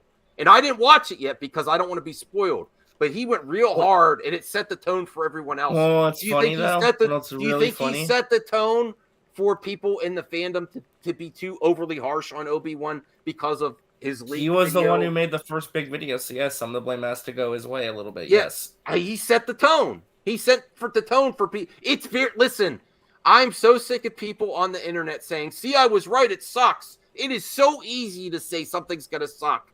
Broken clock is right twice a day. I cannot stand that game. See, I'm so intelligent because I told you something was going to be horrible. It's the easiest thing to do to say something's going to be bad. I'm so sick of that. Yeah, and you know what? And I'm okay with I think that. if we blame, but also if you're blaming like one person for how other people feel, you're also taking away the ownership for their own accountability and their own actions. No. I think everyone's. Thank you for that clarification, Ashley. I'm not putting it all on Josh. I'm just saying when he went. Right now, my interpretation is that he might have went overboard because the YouTube game, that if you go really hard on something, the first one, you pop in the algorithm. I'm sorry. Yeah, I was the first one to call it out. So my subjective opinion is he went overboard having those leaks first, and it kind of set the tone for everyone to say, this is trash. But yes, the viewers are ultimately responsible for their own behavior in comments. But I think that's I've gone on record to say, as been a YouTuber for a long time, unfortunately, people are under the influence. People like to say, people don't get influenced. I see influenced viewers all the time. Now, I think a lot of people in our community here in the comment section are really intelligent. And I'm not saying people are dumb, but I think they fall under the influence, especially with the hyperbolic nature of the internet. And I cannot stand trash or amazing. I always think most stuff is average, above average. Nothing's really a dumpster fire. Well, Max, here's how I look at it. Some things are dumpster fires, but not everything is. Yeah. Here's how I look at it, okay? I'm okay with people if they want to hate on Kenobi or any of them. But here's how I'm looking at it. After 17 years, we got Ewan McGregor and Hayden Christensen back on the same project, okay? That right there is enough to have me, I'm all in. Okay, we got Ewan McGregor back as Obi-Wan Kenobi. But then there's some people that's only half of the equation. Okay, you got Hayden Christensen and Ewan McGregor back. That's great. But there needs to be great writing behind it. Yes. The writing's pretty good. I think that if you point out like inconsistencies within the story, then you're the problem. Like, right? Like, I'm just sorry, like if things don't make sense from a narrative standpoint, I'm going to call it out. It doesn't mean that I don't dislike the show. It's just like you have to make it make sense. Like if things are just happening for, just because the plot needs it to happen, and you're not expressing. Okay. I am. Sorry, Ashley. No, you're fine. That's it. Yeah, Hans says people just wanted Kenobi to be a carbon copy of himself from episode 3, and they say it breaks canon, but it actually doesn't at all. Yeah, like the prequels broke a lot of canon.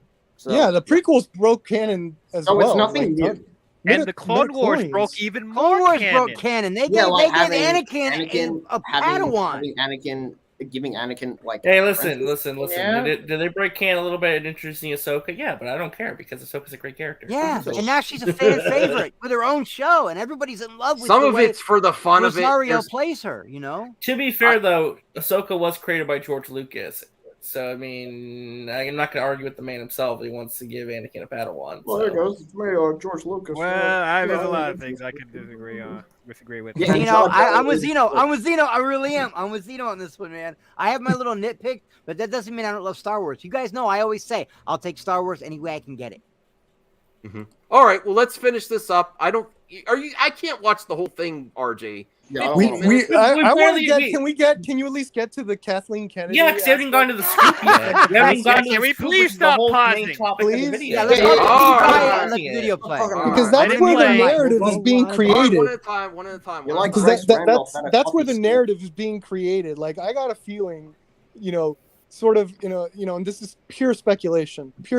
Like they're trying to do like that versus thing because that's really hot right now, especially after the Depp and Heard thing is finished. It's like it's a very clear, at least to me, that they're going to be jumping on something else, and another versus of big egos, big names like that is just prime to get. Yeah, numbers. I was just saying, like, let the video play so we actually hear what the scoop is. All Right, right. the main idea of the video. Yeah, Max, you like Folks that are like, insiders or have sources that Lucasfilm did learn from the sequel trilogy, because even though those films grossed a ton of money, they actually trended down, with each new movie grossing less than the film before it. On top of that, Star Wars trended less in general since the sequel trilogy, and I think merchandising has been way down, particularly for items that were focused on the sequel trilogy characters. And this was all happening at a time when Marvel was ramping up the end of the Infinity Saga and absolutely dominating with Infinity War and Endgame. And when Kathleen Kennedy announced that Lucasfilm was going to be taking a break from their movies, I was actually kind of pumped. I was like, okay, cool. They'll be able to take this time away.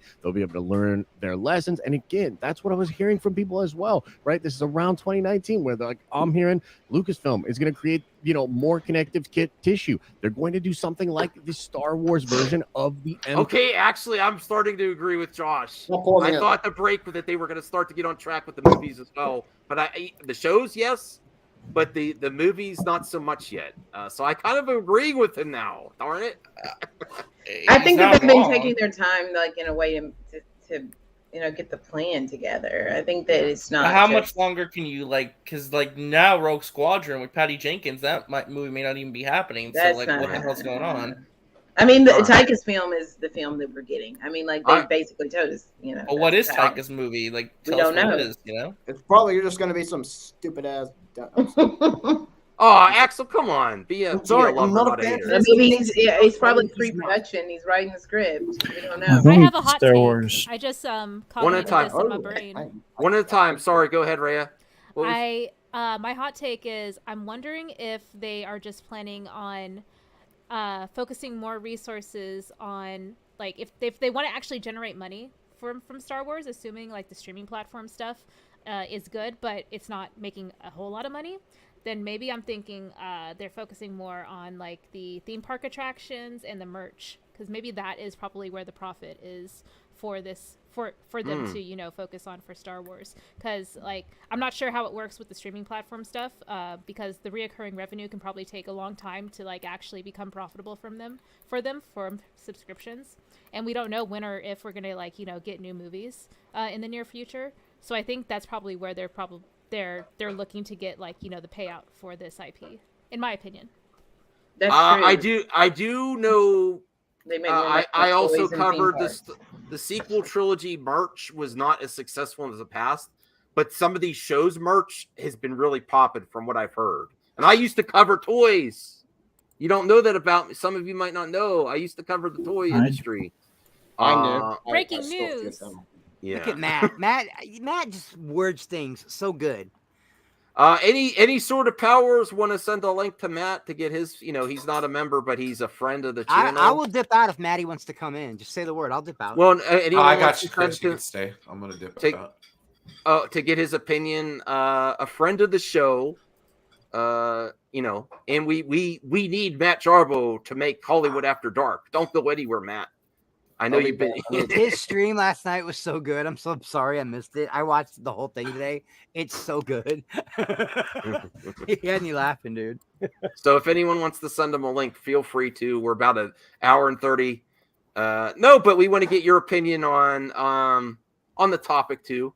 Let's get a little bit more of the video. Yeah, no, he said it perfectly, Dude, man. We were kids when we fell in love with it. But we've grown up. Excited about this. I was like, dude, that's perfect. Of course, get Kevin Feige to come help you out. No, that feels like every bit of content you are consuming as a fan enriches your experience. Doesn't come in a conflict with other content. It actually enriches the experience of watching that other content. Yeah. And now we are years away from Rise, from them learning that lesson, and from that huge break that they were going to take from the movies, and the movie that was originally supposed to come out next, Patty Jenkins' Rogue One movie, has been delayed indefinitely, and that's the one I'm bummed out never about. actually be made. And although Kathy did say at Star Wars Celebration that the next movie up was going to be Taika Waititi's movie, which could come out in 2023, she held back from confirming that it would be released in the date that Lucasfilm had originally set for.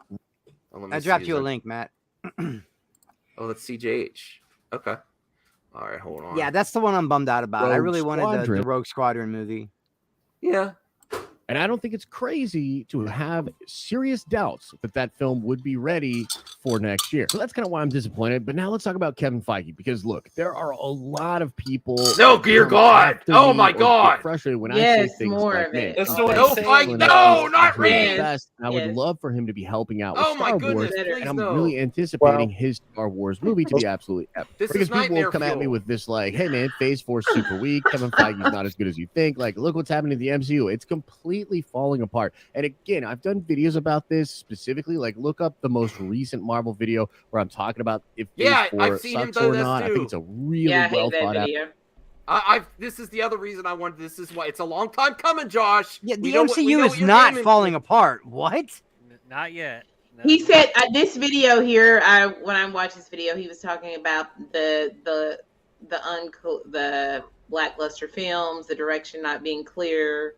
Kevin Feige is sweating the stuff with the MCU, but we all know that that's not the case. It's all this video bullshit, was Ashley. annoying. Yeah, it's all bullshit. I mean, I didn't like this video. Yeah, Yeah, in that's the why I thumbnail. decided. I saw this thumbnail too, and I was like, okay. The only this one is that what- really wasn't if that you well want- received was Eternals, but everything This else is why has been fun. Josh got on my radar. I see didn't what's going on. I see what's going on. I mean, some of the shows have not been a little.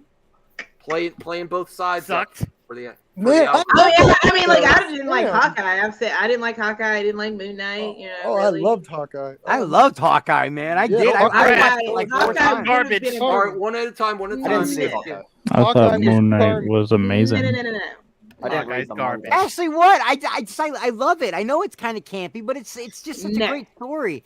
His Garbage. grief, his guilt Garbage. over losing Black Widow, him my trying to dear help this Lord. new girl. It's just a great Too story, many, man. too many things happening in the show. Okay, and it was silly, and it just needed to be on the Disney Channel. It was not a good show. Absolutely. The only thing it's missing is the wand, huh, Ashley? Yeah, I'm telling Oh, you. Don't all right, we Hi, gotta I'm, get through- I'm we gotta Kate get through the Bishop. video. You're watching Let's Disney get through this Channel. video. Yeah. Matt Jarbo Yeah. is arriving soon. I'm out sorry. and put together a video. But the TLDR on that is that I just strongly feel like Feige has had to shuffle, and Phase 4 has not been as good because It's of his like- shuffling. In some ways, was always sort of, to me, going to be a little filler bit where he's introducing these new characters as he is working on the integration of the Fox properties like X-Men, Fantastic Four, and setting up his Secret Wars movie. And again, like looking at Secret what Wars Star guaranteed to Wars be has been able to do and what they haven't been able to do, much to do likely with the delays from the pandy and from the global health crisis and just all the weird stringent rules that Hollywood has for doing stuff in this crazy world. Like, you've got to admit, Marvel has been able to output an incredible amount of content. You're talking about what? How many movies has Marvel done since Rise of Skywalker? Like what? At least 5 different movies? Oh my dear Lord, you're making me laugh. You're blaming Kathy Kennedy for the MCU.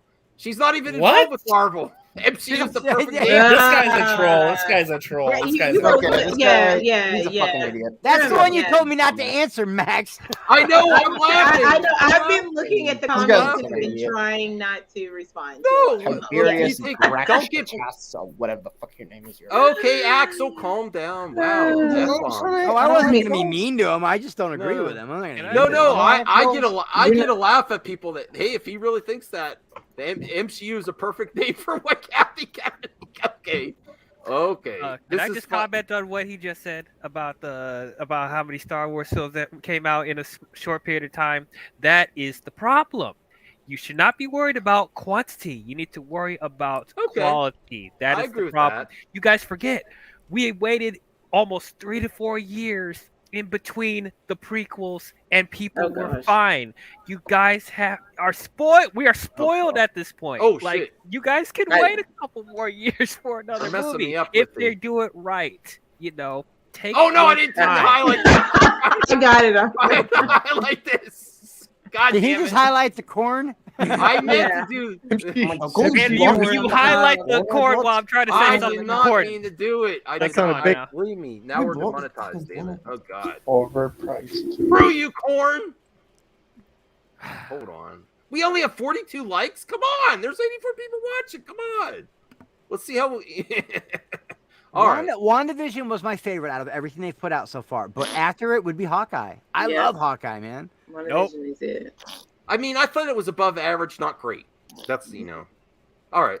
Ashley, you want to And be on my at Hawkeye least stream? We can tear 5 it apart. shows. Yeah, let's do Wow, it. you guys are All right. Project are gonna I'll come be out honest. Do this it. year and next year. And after Multiverse of Madness, it's really clear that Secret Wars is the next big event, and they are adapting Jonathan Hickman's Time Runs Out and Secret Wars story with the incursions. Feige also just announced this year that he was at a retreat with all the higher-ups at Marvel Studios planning out the next 10 years of storytelling, which implies that after a tumultuous period with the Pandy and with Sony taking Spider-Man He was rights trolling back us. and then relinquishing to then cooperate with Marvel Studios again, Feige is now fully able to plan out and bring together the Good God, Josh, you're as long-winded as can't. Oh, come on, you paused it there.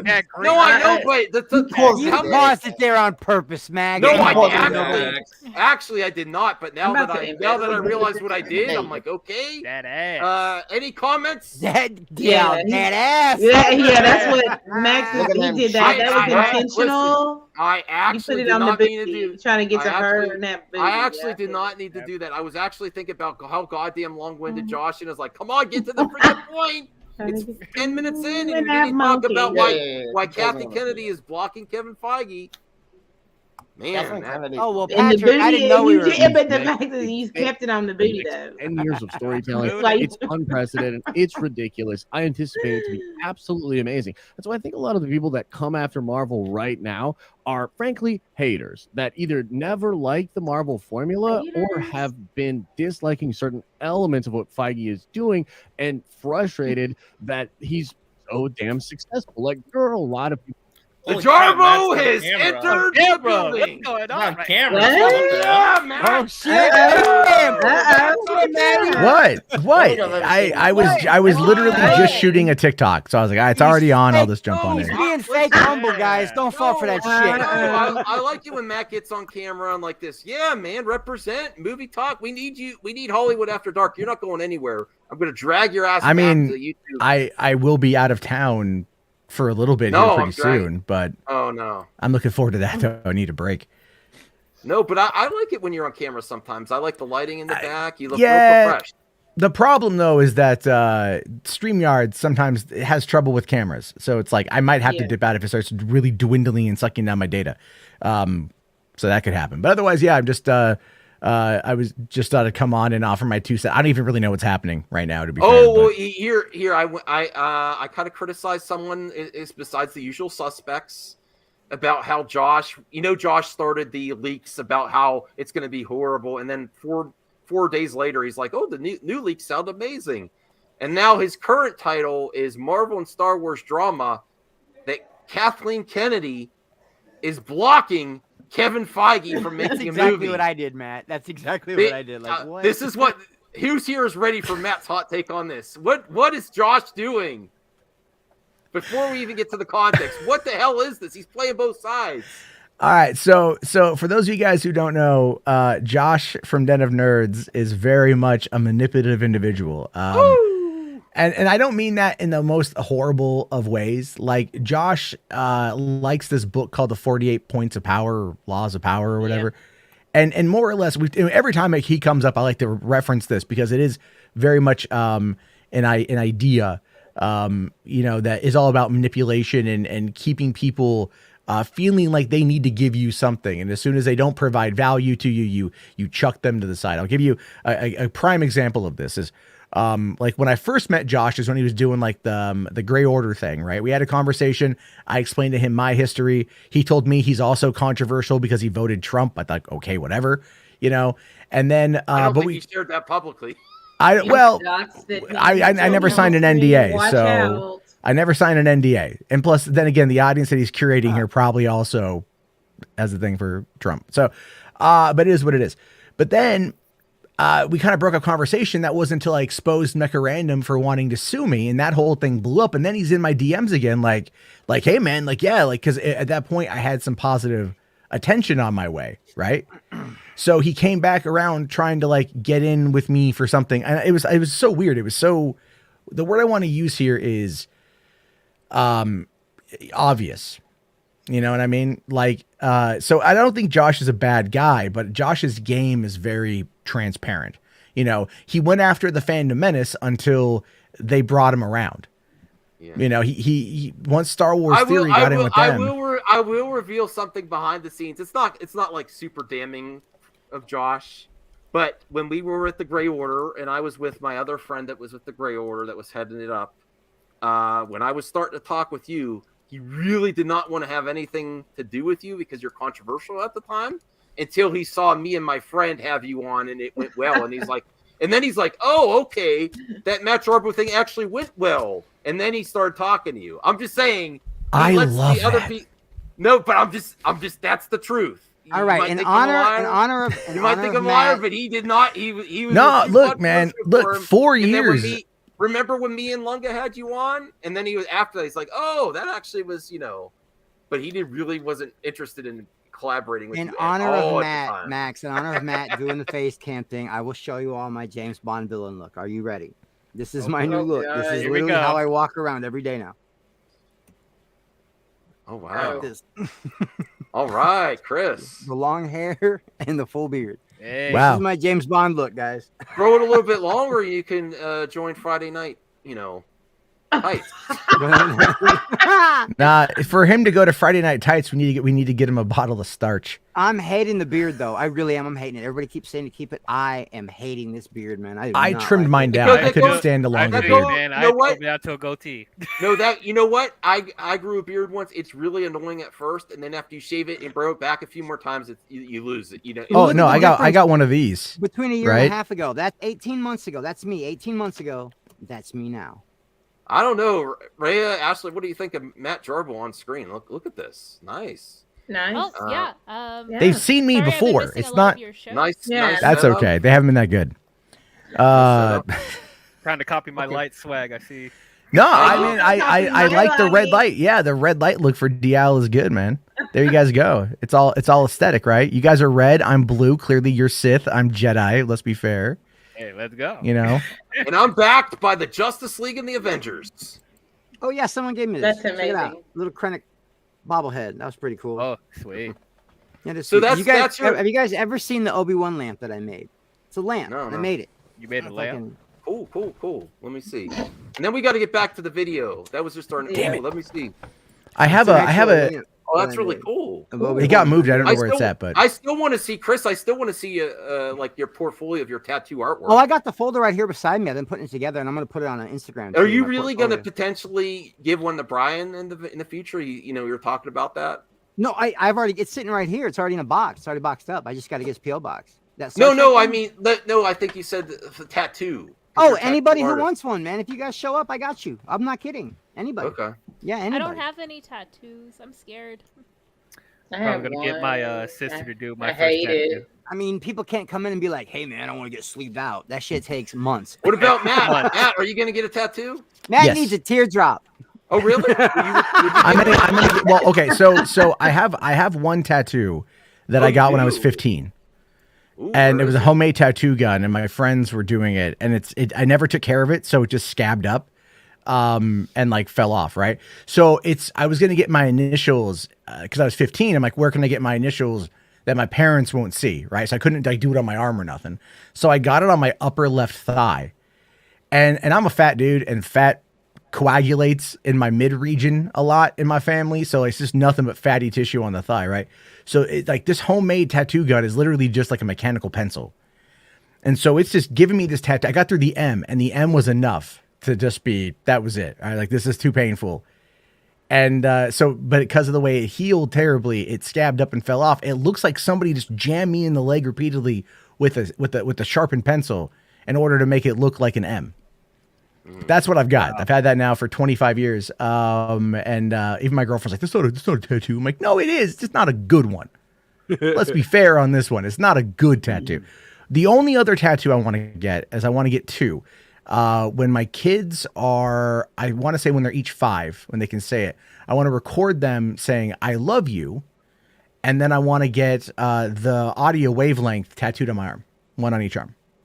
Oh, that's so I regret my Amico Forever tattoo. No, I have an Eminem tattoo. Okay, so that's like Eminem, like Marshall Mathers, or like like Marshall Mathers. I have a nice. Nice. Yeah. Where is it and what is it of? I have to ask. Like me. Yeah, yeah. Like it's what just is it? Backwards E. It's on my arm, like literally. It's just so it just it's just like the backwards me and all E. of it. Yeah, like see, let me see if I can get it. Or is it? It's so stupid. I can't. I'm not good. See, there it is. Oh, okay. Wow. Yeah, we all got. You're rocking that 8 Mile Road. Yeah, because we all got them. All my friends got, and they all got them in like hidden places. And I'm like, hi, Layla. Everyone's say hi to Layla. Hey, Layla. Hey, Layla. Hello. Yeah. Yeah, I definitely. RJ, what are you getting for your first tattoo? Who? You, RJ. What would you get? He's getting thug life. He's getting thug life on his. He's getting a Snorlax. If I'll give everybody a free one if they all get the Rebel Alliance tattoo. Ooh. I might consider that. Any color you want, with any words under it you want. I got you. So my sister just became a tattoo artist, so I'm probably gonna have her do one for me. I'd probably get some Justice League, Zack Snyder Justice League related. Oh heck yeah. Heck yeah. You would. You so would. You are such a Snyder sister. You are so Snyder sister. So that's the new term, by the way, Snyder sister. What? I like that. I figure it's more appropriate than Snyder Bro. Right? Snyder Bro at least sounds somewhat organized. Snyder sister sounds like a hysterical person on the internet. Let's finish this to see what Josh is talking about. The Kathy Kennedy a little sexist, I'll fully admit, now that I say it out loud. Now that I say it out loud, it sounds a little right? I'm like, wait. Yeah, no. It's not that. It's a gender neutral term. That's it's just I think it just rolls better than Snyder Bro because they hate they adopt the Snyder Bro meme, but it's like if you play Snyder sister, they get real upset. All right, let's see what Josh assume agenda on people either hating movies or shitting on things like representation or things of that nature. And I frankly really feel like a lot of these folks have been waiting for Feige to fail for a long, long time because the MCU is so strong as a brand that they haven't been able to really capture the same windfall from the negativity towards it in the way that they can with like DC and Star Wars. And I anticipate Feige to literally crush the rest of this year, have incredible announcements at San Diego this year, or maybe at D23, and for the next 5 to 10 years of Marvel storytelling to continue to up the stakes, up their game, and man, does he take a long time to get to the point? Global audience that is enthralled in what they're doing. And going back to Star Wars, I just frankly don't see that. What's that? Do you have ad blocker on? I'm surprised with longer clips like this, there would be maybe like 2 or 3 ad breaks at this point. Yeah, I do. I started doing it. The reason I did it was when the flick chart onto the Max, it was that website was like unusable without ad block on it. So I do actually have it on. That happening at all. And now I want to talk about Kevin Feige's Star Wars film and some weird rumors I've been hearing about Feige and Kathleen Kennedy. Right? Finally. So the bottom line for me is that Star Wars is in a place right now where it really needs freshness, newness. Even though the Obi-Wan show is very big, it has been met with a lot of criticism about the way it handles canon. And I think there are a lot of Star Wars fans that are just too picky when it comes to legacy characters and things like that. I'm one of them, frankly, as I'm not crazy about little ways that these characters have been handled in this story. And I think as long as Star Wars continues to rely on nostalgia and want to go back and visit fan favorite characters, they will inevitably fall into this situation where, yeah, there will be a lot of fans that like it, but it just automatically will come with a lot of fans that don't like it and that are not loving that direction. And I also think there's diminishing returns the more that they go back to these legacy characters. Star Wars needs something fresh and new stories He's been saying that what a lot of feel people were very saying. Star Wars, but aren't confined by the Where rules is the and blocking? canon and Where the is characters Kathy of the blocking? past. And from what we are hearing, Feige's Star Wars film, which is being written by Michael Waldron right now, feels like the perfect way to do that. It is said that this movie will not connect to the Skywalker saga or to anything that has come before for Star Wars. And I think this would be perfect and set up a whole cast of characters that Star Wars fans would likely fall in love with or at least be intrigued by, which would create the incentive for future content with such characters or in such a timeline to be viewed and anticipated by a lot of fans. But what if I told you I heard that this movie might never be made and that there's a real effort by Kathleen Kennedy and company to prevent Feige from succeeding with his friggin' Star Wars movie? And the rumor is that after initially greenlighting the Kevin Feige Star Wars movie and being really excited to collaborate with him, Kathleen Kennedy has now come to a place where she thinks if Feige comes over and just makes incredible Star Wars that much more of the fan base connects with,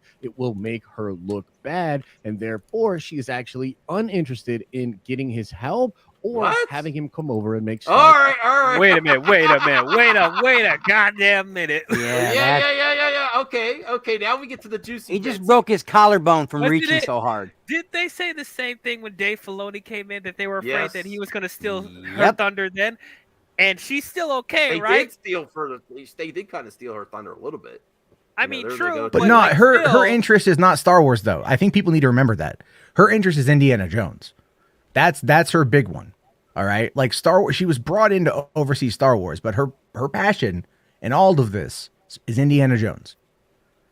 Yeah. Okay. She was Spielberg's assistant on Raiders. She was an associate producer on Temple. Oh God, numerous things, Matt. Not only just that, but I'm talking just specifically Indiana Jones. I mean, she co-founded Amblin, for crying out loud. So, all of that stuff. Then why didn't they get someone in charge of Star Wars? Because they were creating a vertical very similar to what Kevin at the time when keep in mind that Feige had control of Marvel Studios, but it was still underneath Ike Perlmutter for a long time. It wasn't until 2015 when that near break happened to when Feige took full control of Marvel Studios. And then from there, he, then took over Marvel Television, and Perlmutter's been moved away. But when it comes to this was like, look, this was a seasoned producer. She was handpicked by George Lucas.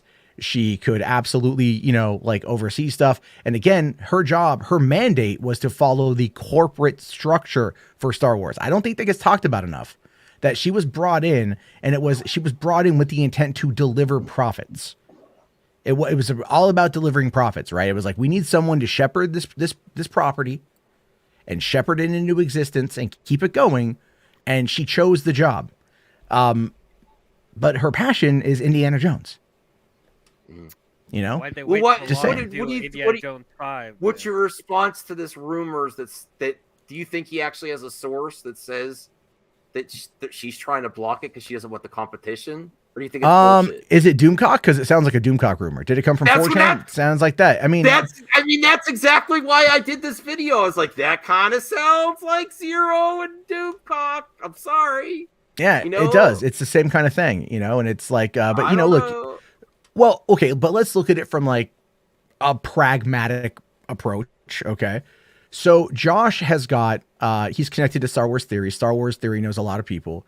Josh has, through the grapevine, apparently met some people. He does have sources. Yeah. So it's entirely possible that he's hearing something about something, but it could be just like the other day when The Wrap ran that article about Zaslav and everything involving that. And then everyone was like, their priority is going to be Henry Cavill Superman. It's like, no, it was speculative comment made by an inside source about what Zaslav should do, not what he was thinking about, not what he was actually doing. So it's entirely possible that this particular piece of information comes through just speculation, right? Someone says to Josh, you know what? I mean, it's entirely possible that she wants to curb stomp this Feige film because it's going to take away from her thunder. And it's like, okay, What thunder? Iger's Oh. Iger's the one that Feige pulled. film officially announced, or was that still just rumors that everyone? No, it's officially confirmed. It's officially confirmed. Yeah. So if she stopped that, people are gonna be pissed. well, if Feige or if Taika Waititi, who's again, he's a Feige guy, right? Yeah. His movie is the next movie. That's what we're hearing. That his movie. That's what they said. That his movie is the next movie. They still have a December 2023 release date. That is their next theatrical release.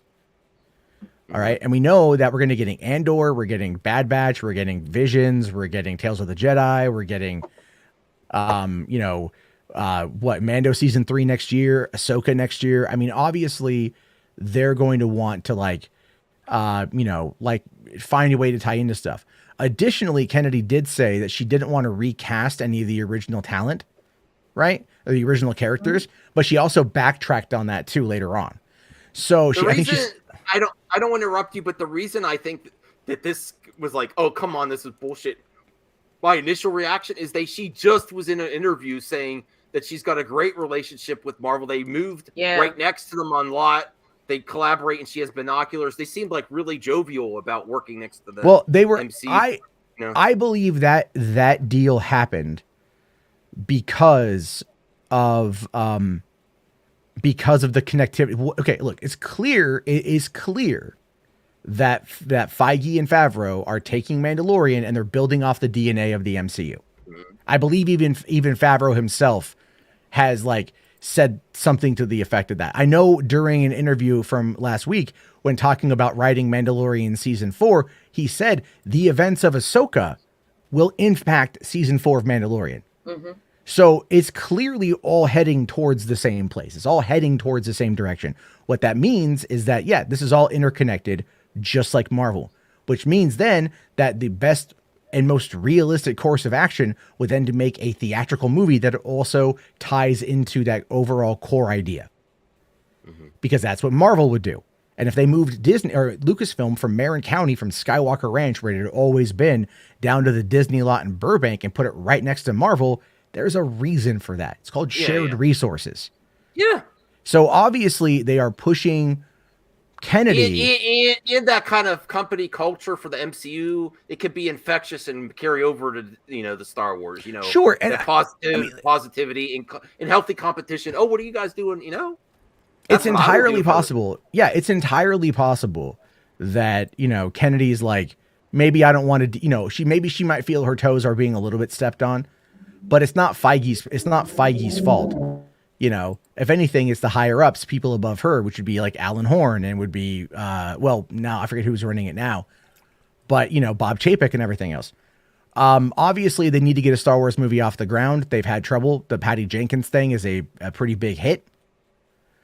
And I don't see that happening. I don't see the Rian Johnson trilogy happening. I still don't see either one of those movies happening, but I do feel that they need to start really focusing on making, connected content that plays in the post Return of the Jedi era. And I've mentioned, okay, there was another thing Kennedy had said that really speaks to this. It was, she had talked about how bringing in John Watts and he had a pitch for, doing Skeleton Crew and having it take place in the Mandoverse timeline.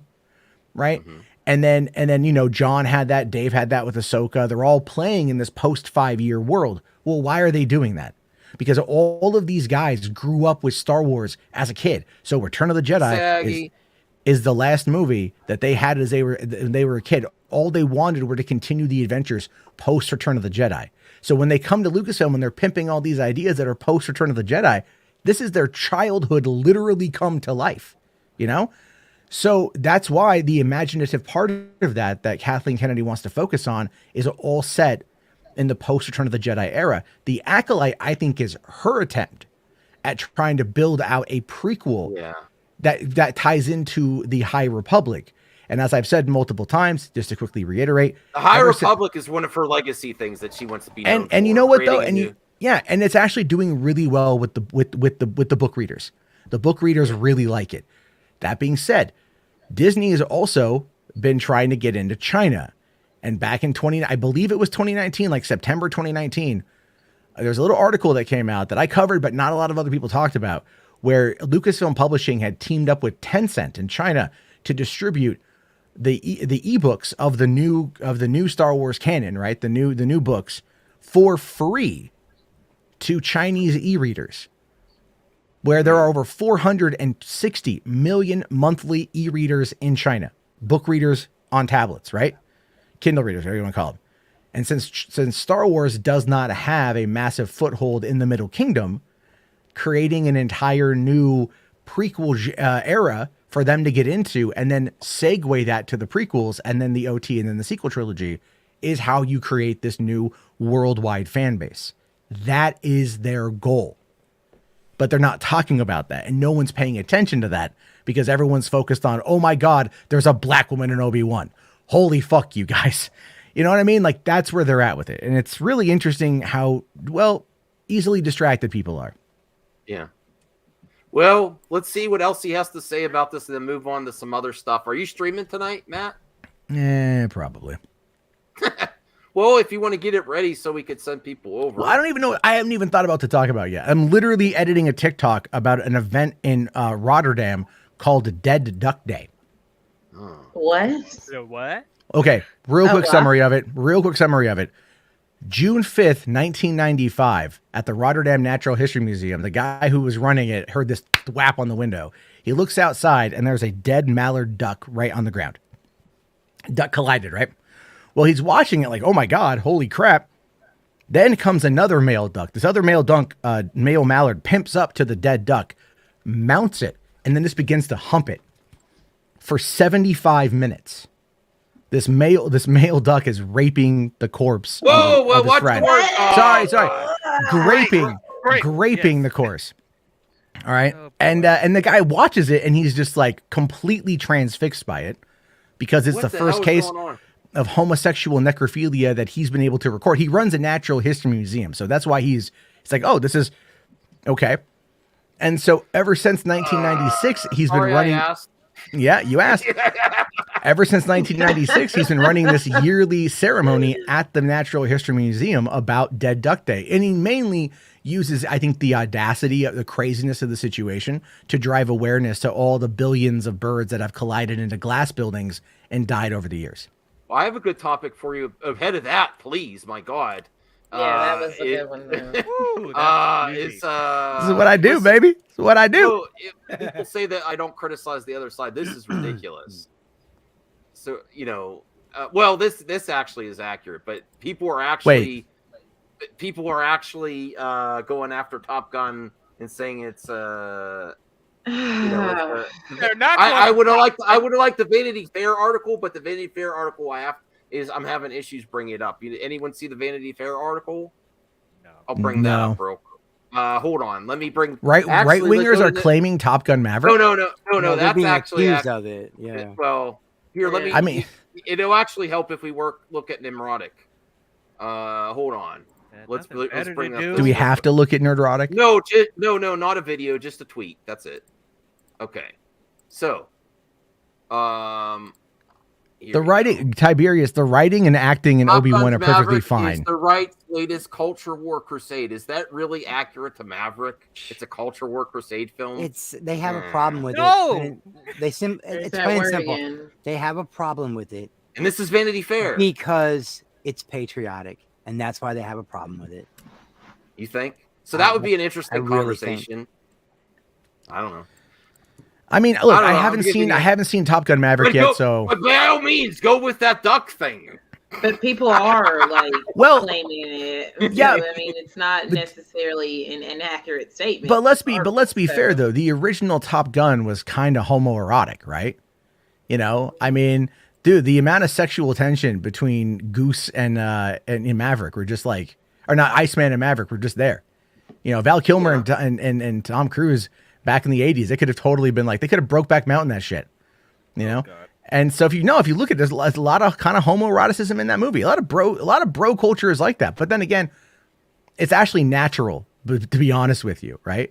Like here's a fun little factoid. The movie 300? Everyone, all the alpha Spartan men, right? Right? They're all 300, right? The original Spartans as well as Roman soldiers. Do you know what they did to bond? Yes. They had a lot of booty loving, baby. Okay. They drank each other's milkshakes, dog. Oh, come on. Right? They did. They absolutely did. They 100% provided each other the protein shake. Okay? Well, if they did this. Need more of that, Hawaii is coming up soon. Let's get back to this. Let's finish this video. Oh my god. Anyway, Feige is being torn. I broke DL. I know. And if this is true, it will be the biggest L ever held by Kathleen, which is really saying something. Imagine living in a world where the greatest producer ever is working at the same company, or maybe not the same company, but a company owned by another company that you also work for. You yourself refer to the man as an anomaly, right? She said that in the Vanity Fair article. This prodigy producer loves Star Wars more than the property he's already creating and making a huge global success. And your brand is struggling, could use freshness, and he wants to come create content for you, and you decide that's not good for your own personal brand, and so therefore don't do it. Really I mean, guys, you correct me in the comments, but would this not be absolutely absurd? Like, if it is true that Kevin Feige has this incredible Star Wars concept, that he wants to make this Star Wars movie, and Kathleen just doesn't want it because it's going to make her look bad, like, would that not be absolutely ridiculous? And again, I don't actually know that this is true, and I hope it's not, man, because I really want to see Kevin Feige's Star Wars movie. But this is what I predict to happen if this actually is true. I expect that if this does indeed pan out to be true, you will see this happening sort of in a weird war, or like a shadow war, through the Hollywood press. And I think you've already kind of seen this. I mean, you hear Kathleen Kennedy say that the Kevin Feige Star Wars movie is a part of the rumor mill in the Vanity Fair article, and yet Variety has picked up several times now about Michael Waldron being the writer of Kevin Feige's Star Wars movie and getting a little details about that. Because Feige would know how to play the game at this point, and if this is really happening, he'd likely start to build out responses in the press, perhaps even speaking about it himself, subtly here and there, that would build this narrative. Now, it's not unheard of to have factions at a studio. Look at Warner Brothers. We know for a fact that people are against Snyder, okay? They're very anti-Snyder. But to suggest that about everything, oh my goodness. Feige against Kathy? Come on. It's stupid to think that. It's so dumb. Like, they're both working for the same studio. Like, if Feige wins, she wins. He makes money, she makes money. Why? She gets the credit. She gets a lot of, not all the credit. She gets a lot of the credit if he comes in and really sets the Star Wars world ablaze with his movie. You know, she's going to be attached to that. I mean, like, look, okay, everyone wants a Kevin Feige Star Wars movie, right? Because of what he's done for Marvel. And, you know, and again, it's like Kathleen Kennedy, though, has never been like and you know, she's a name, right? But like, you never sat there when you were like, you know, in the 90s, and you're like, hey guys, you want to go see the new Kathleen Kennedy produced movie? Like, no, because she was a producer who did her job. She got the credit through the awards that they won. That's how and they get their money. All right. So I don't see her. Kathy Kennedy has never struck me as like, I want to be a household name. Now, after all of the years of everyone turning against her after The Last Jedi came out, and maybe there's some animosity there that's built up over time, which would make actually a fair amount of sense. I could see that being a thing. But at the end of the day, her job is she oversees Lucasfilm as the company, right? Lucasfilm as the company is not just Star Wars. It has a Skywalker Sound, ILM. There's all sorts of things that she oversees, which is why now she's relying more on Dave Filoni to kind of take the reins on the television side of things, you know? And because, I mean, look, this one, Obi-Wan and Andor are definitely like Kathy Kennedy vehicles, okay? But, you know, Mando, Book of Boba Fett, Ahsoka, Mando Season 3, those are all Filoni-led stuff, and people have faith in Filoni. So she's kind of taking the reins off a little bit and giving it to him, and they're building towards that. So no, this is not like a... If Feige comes on in, the only person you have to really worry about would be Dave Filoni if Feige comes on in. because Why? Filoni is like the guru of Star Wars lore at Lucasfilm right now. Everyone knows Feige knows Filoni knows all this stuff, right? And I'm not saying that Feige would ever kneecap Dave Filoni, but what I mean is like Feige's a producer, and he's a very vision directed producer. So when he gets a vision in his head, that's what he wants. Now he does rely on his creatives, but he still is the one who has that control. So I could see them butting heads if they were working together and they were playing within that post Return of the Jedi timeline, which is why I think anything Feige might do won't be connected 100% to that, if that makes any sense. Maybe like, Well, yeah, go ahead. I was gonna say maybe in between like Star Wars and ESB, right? Or ESB and Return of the Jedi. Like Ashley and Chris, do you think that Kathy Kennedy is trying to block Feige's film? Star Wars film? No, especially after like when you brought up that we just talked about this. Like, I don't believe that. She seemed very positive about I'm not next to MCU. It just seems like a bunch of noise and like some manufactured drama, to like make manufactured drama.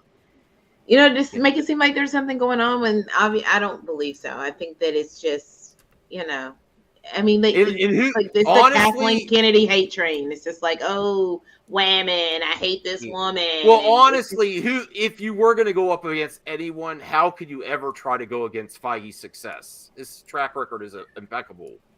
I mean, the only thing I would say about like the Feige and like Filoni thing, like if they'll butt heads, I think the only difference is that with Feige with Marvel, he created the MCU from the ground up. That's his baby. So like whatever he says goes. I think he knows coming into Star Wars that it's already established as a universe and it already has its own lore. So I don't think he's going to step on anyone's toes. There's certain rules he has to follow. Yeah. Right. Yeah. Well, let's see how I he agree. finishes.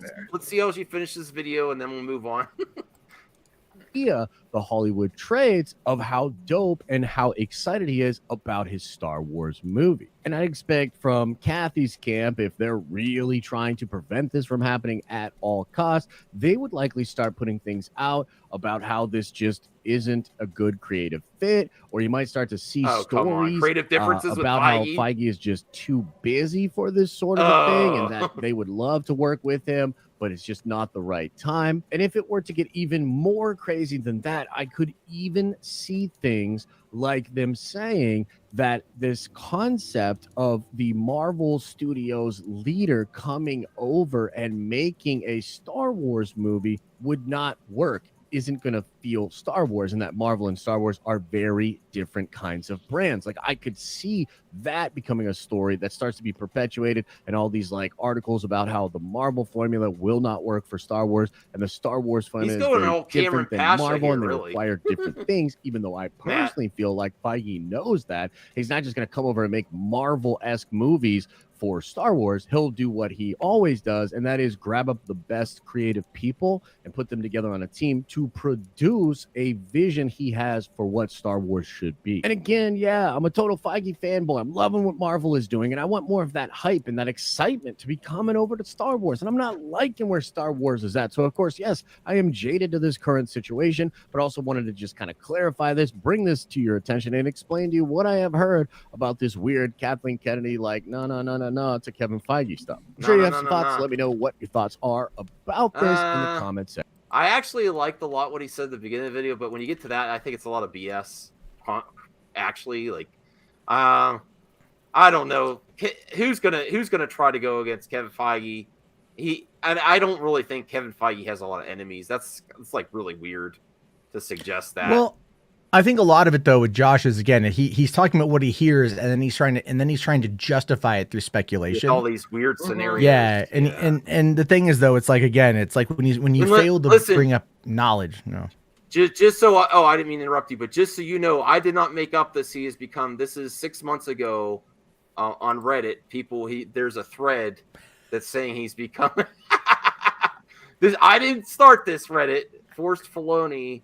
There's lots of there's lots of people in here.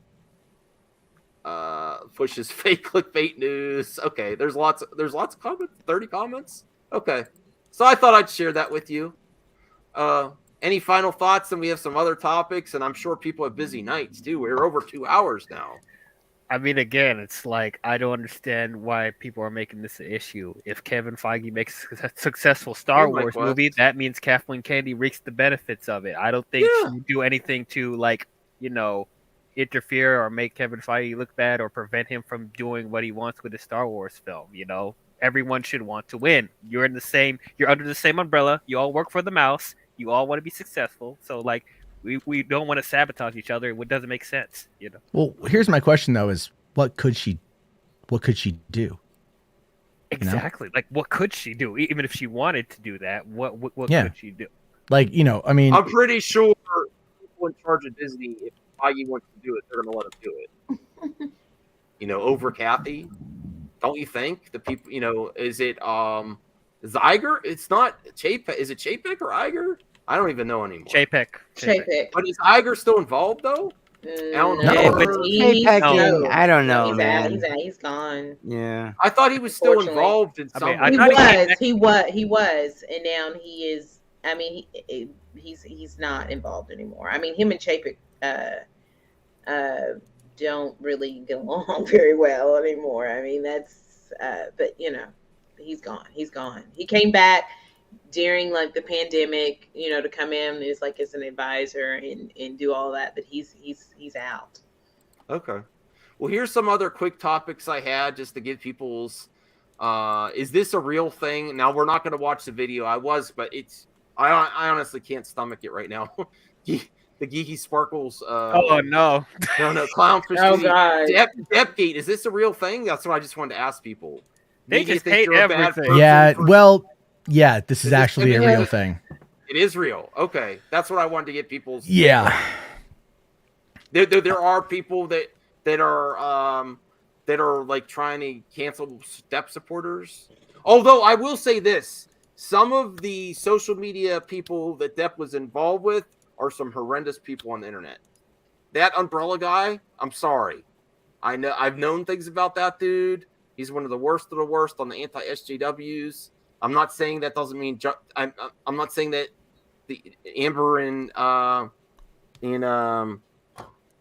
Johnny Depp didn't have issues, but man, so if he's involved with that, I understand why people. No, there's not justifying to start ragging on people for supporting Johnny Depp though. I think people get way too involved with it. I don't judge them for it, but man, they're too. I don't want to know about some of their. I can't watch too much of it. I just get the highlights, and some of the memes are kind of funny. I just watched a song where Mega Pint song was really funny. Someone did a remix of the Mega Pint song. If anyone heard that was pretty funny. There was that one objection hearsay, which was pretty funny.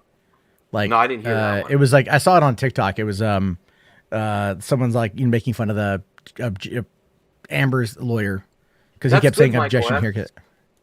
Yeah. Oh yeah, I'll check that out. This is actually I'm looking forward to. This is on Hulu. It seemed kind of fun. I'm gonna watch it with my wife. Hulu's The Princess trailer turns a classic fairy. Did anyone see the trailer for this? What is this? It's not going to be top tier or anything, but I think it'd be some fun fairy tale. It's kind of got somewhat like a Knight's Tale vibe. A lot of cool music, soundtrack. I don't know. It might be fun. July 1st on Hulu. I'll let you know if it's any good. If it's bad. Did you already cover The Boys on your show this week? I didn't get to watch it yet because I'm still catching up on. I want to see it. And guess what? My wife is back in. You know why? She's like, they dragged me back in because they cast what's his name from Supernatural. She's a big fan of his. Oh, Soldier Boy, yeah. Oh yeah. She's like, end of last season. She's like, I'm done with this show. It's too violent.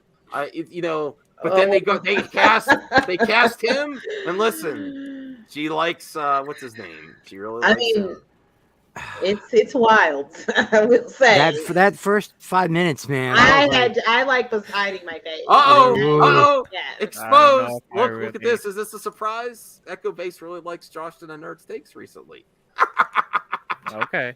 Because hey Echo Base, Nick, did you hear that Kathy Kennedy is blocking Kevin Feige's Star Wars movie? Breaking news. Actually, I literally said out loud, "What the fuck. I like was hiding. Did my anyone face, here see the like, boys literally. so far? Did Yeah. anyone I here? haven't Yeah. seen anything. I haven't seen anything, boys. Yay! I'm so glad I didn't do the stream this weekend because that was going to be one of the topics. How and good you is didn't it? see it yet. Watch it so it's we can talk good. about Rhea, it. Rhea, I mean, Matt, they were like the opening no 5 spoilers. minutes. The opening 5 minutes Exactly. was very much inspired by an Avengers Endgame meme. Yes, very And much so. they took it to a level that like I was not expecting. I literally said "what the fuck" out loud at my TV. Yes. Yeah. Yeah. I watched it like alone so good. in the room, and I'm just like my jaw was on the floor a lot of the first episode.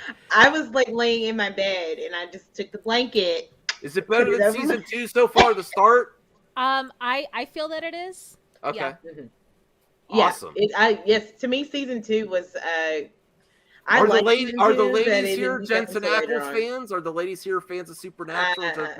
I didn't watch Supernatural, but I was excited to see him in The Boys, and I've enjoyed. I mean, and we get that, so I was excited His for that. character is just like, yeah, Ricky you Michael. have to. He's like King Douche.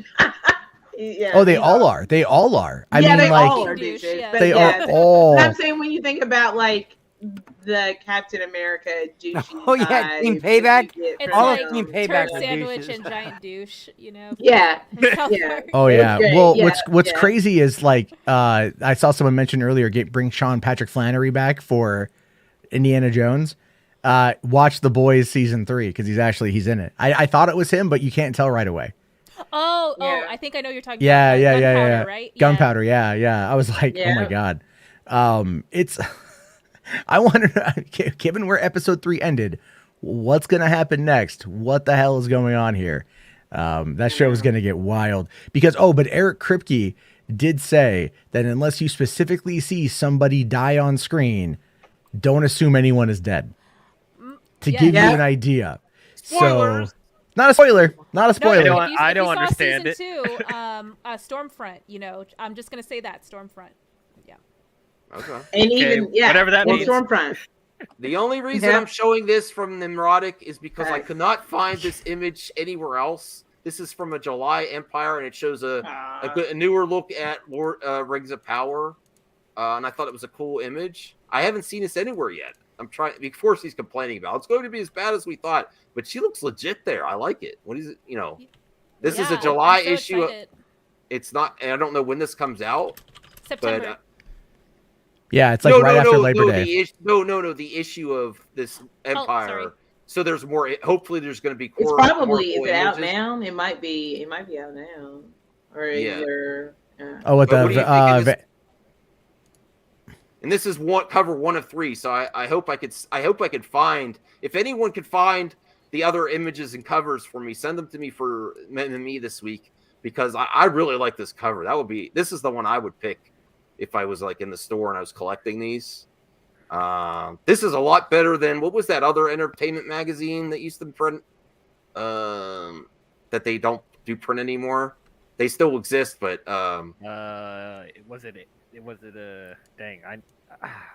they're notorious for bad set photos. I know which one you're talking about. I just know Vanity Fair covering, doing like the huge like Entertainment photo Weekly? share for. Yeah, is the it show. Entertainment Weekly? Yeah. Yes. So, what do you think of this cover art? I think she looks great. I'm really pumped. I really want to see it. Yeah. Good. Yeah, she looks good. Looking forward to it. So I just thought I don't I really don't have care, much. but I don't like Lord of the Rings. So. Yeah, yes, Okay. Nick, and I'm all about it. And you know what? I love the MCU, and I love it all. Give it all to me. I go broke for woke. There you go. Yep. That's my saying. And You this don't go cannot woke, be you go broke. woke. This is not what woke is, ladies and gentlemen. I actually, So I let's know. be- know, I'm talking about I'm just saying. Yeah. This isn't No, woke. I'm just saying that's my phrase. I go woke. I go broke for woke. I love it. Give me a strong female character. And I love it. anything that is not steeped in Black culture, ladies and gentlemen, is not woke. Okay. so people Right. can stop, Well, using definitely the check out. word. Definitely check out that stream. What stream? Where did you do that stream, Ashley? Again? It's on Biggerford Entertainment, and I go through the history of the word, break down the history of the word and where it started from. He has it separated as a video, but I also did it on my channel too. But I broke it down even more on Biggerford Entertainment's channel. Like I showed the evidence. We go through it, with back from 1938. So yes. I still have to check that out. I definitely want to. I'm gonna check it out soon. Here is now. This is the one I'm not really. I'm not mad that this exists, but I'm just like, okay, this is probably one that I might miss. Maybe I'll watch it. I just thought, I'm glad that it exists for kids. I Am Groot Disney Plus release date and poster revealed. Okay, that's cute. Damn it. I know. I can't. I'm like so excited to see this. They should do. They should do a Groot and Grogu super show. Oh boy. I cannot wait for Baby Groot. Like, oh, you really? Okay. Yeah, me. My nephew. I'm gonna watch it with him. I'm gonna watch it. That's anyway. nice. But I'm gonna be like, that's my excuse. But no, I just want to see it because I want to see it. I don't know, Matt. Are you worried? Is Boss Baby shaking in his little baby boots with Baby Groot here? I Am Groot. No, because there's like 5 seasons of Boss Baby content. I still one season Boss of Groot Baby to compete with 5 seasons of pure Kino. There's 5 seasons of Boss Baby. 2 shows. 2 shows. One of them is 4 seasons. The new show. Was Boss? Listen, I'm not getting political here, but was Boss Baby based a little bit off of a certain former president? No. Boss Baby is based more off of Glengarry Glen Ross and Alec Baldwin's character on that one. Yeah. Like always be closing the ABCs, right? Cookies are for closers. There's even jokes about that in the first movie. Yeah, from 30 Rock, right? And he's based off. He made fun of it in 30 Rock as well. Yeah, his character. I mean, look, the thing is like I like the Boss Baby shows. My favorite thing about the second show is that they got the voice actor from the first one back, and I just like him. I think he's funny. So it's not as good as the original, but it is okay. There are more images in this other article I found. Hold on. I mean, that and the Guardians of the Galaxy holiday special. I'm looking forward to that. I'm actually looking forward to Here's an IGN article. The Lord of the Rings of Power doesn't try to compete with the films of Game of Thrones. It's staying true to Tolkien and just admires from afar of the others. Here's another image. That's pretty cool looking. That's pretty good. That's cool. There's so much money poured into this thing. Oh, that's it. It's gonna be nuts. Right? Like, and they just had another fan event recently too. Let me click on this. Most expensive show ever. Oh, it doesn't have it. Hope the money's on screen. All right, I don't understand. The money. Oh no, the money is definitely on screen. This is not like they have. No, that looks legit there. Yeah, I think that's like a high res take from the Super Bowl trailer. From earlier this year. I think that looks super familiar from the trailer because I watched it like a ton of times. But yeah, it's really cool. I like looking at it. Oh, you watched it, you nerd. Well, here's the quote here. Anyone approaching Lord of the Rings on screen would be wrong not to think about how wonderful Wright Jackson got so much of it, McKay said. But we're admirers from afar. That's it. The Rings of Power doesn't try to compete with him. And do you like what McKay's saying there? I mean, we're staying true to Tolkien's mission, not getting caught up with the Jonases are doing. Right. Joneses. Joneses. Yeah. What did I say, Jonases? Jonases, yeah. I mean, Jonas. I could see the Jonas Brothers showing up, right? They're all like, "Fuck Game of Thrones, man. We're doing Lord of the Rings and shit." Oh, but here's the rest of the quote, and then then we're gonna wrap up soon. You could psych yourself out in keeping up with the Joneses, but one of the mantras on this was to go back to the source material. McKay said, "What would Tolkien do? Some of these other competing properties, they play one octave really beautifully, but Tolkien was playing every note on the piano. He had that variety of tones. There's the whimsy, friendship, and humor that Harry Potter is so beloved for, but there's sophistication, politics, history, mythology, and depth too. So for us, it was about going deeper into what we are rather than worrying about what other folks are doing." I like what he says there. Does that give you any more confidence? Of course, we have to see the context, but do you like what McKay is saying? I like those quotes there. Oh yeah, I'm glad that they're not, focusing on their, I guess what they're calling their competition. They're only focusing on making their stories good. So I'm glad. But they'd be lying if they're not like slightly looking at that Game of Thrones show and just be like, oh, okay, that's kind of cool. We're still keeping an eye, but we're just focusing on our thing. So, but like, yeah, this sounds good to me. Sounds good. Yeah, one did marry Sansa. Yes. Yeah. Actually, I did have one more thing, and then we'll end. Matt, are you ready to go on your channel? I mean, I'm still editing. I'm still editing this dead duck thing. Oh, okay. I'll be looking out for that one. I'm sorry, Matt. I love you, bro, but I am really not. Some bad. Please don't bring up. No, don't bring up the dead dog. Bad things happen. Max. I don't want to hear. Where was the Me Too movement in 1995? Duck 2? 4 ducks. Oh God. Man, I was All right, bored. what is your favorite legacy sequel? Now that Maverick is out, let me see.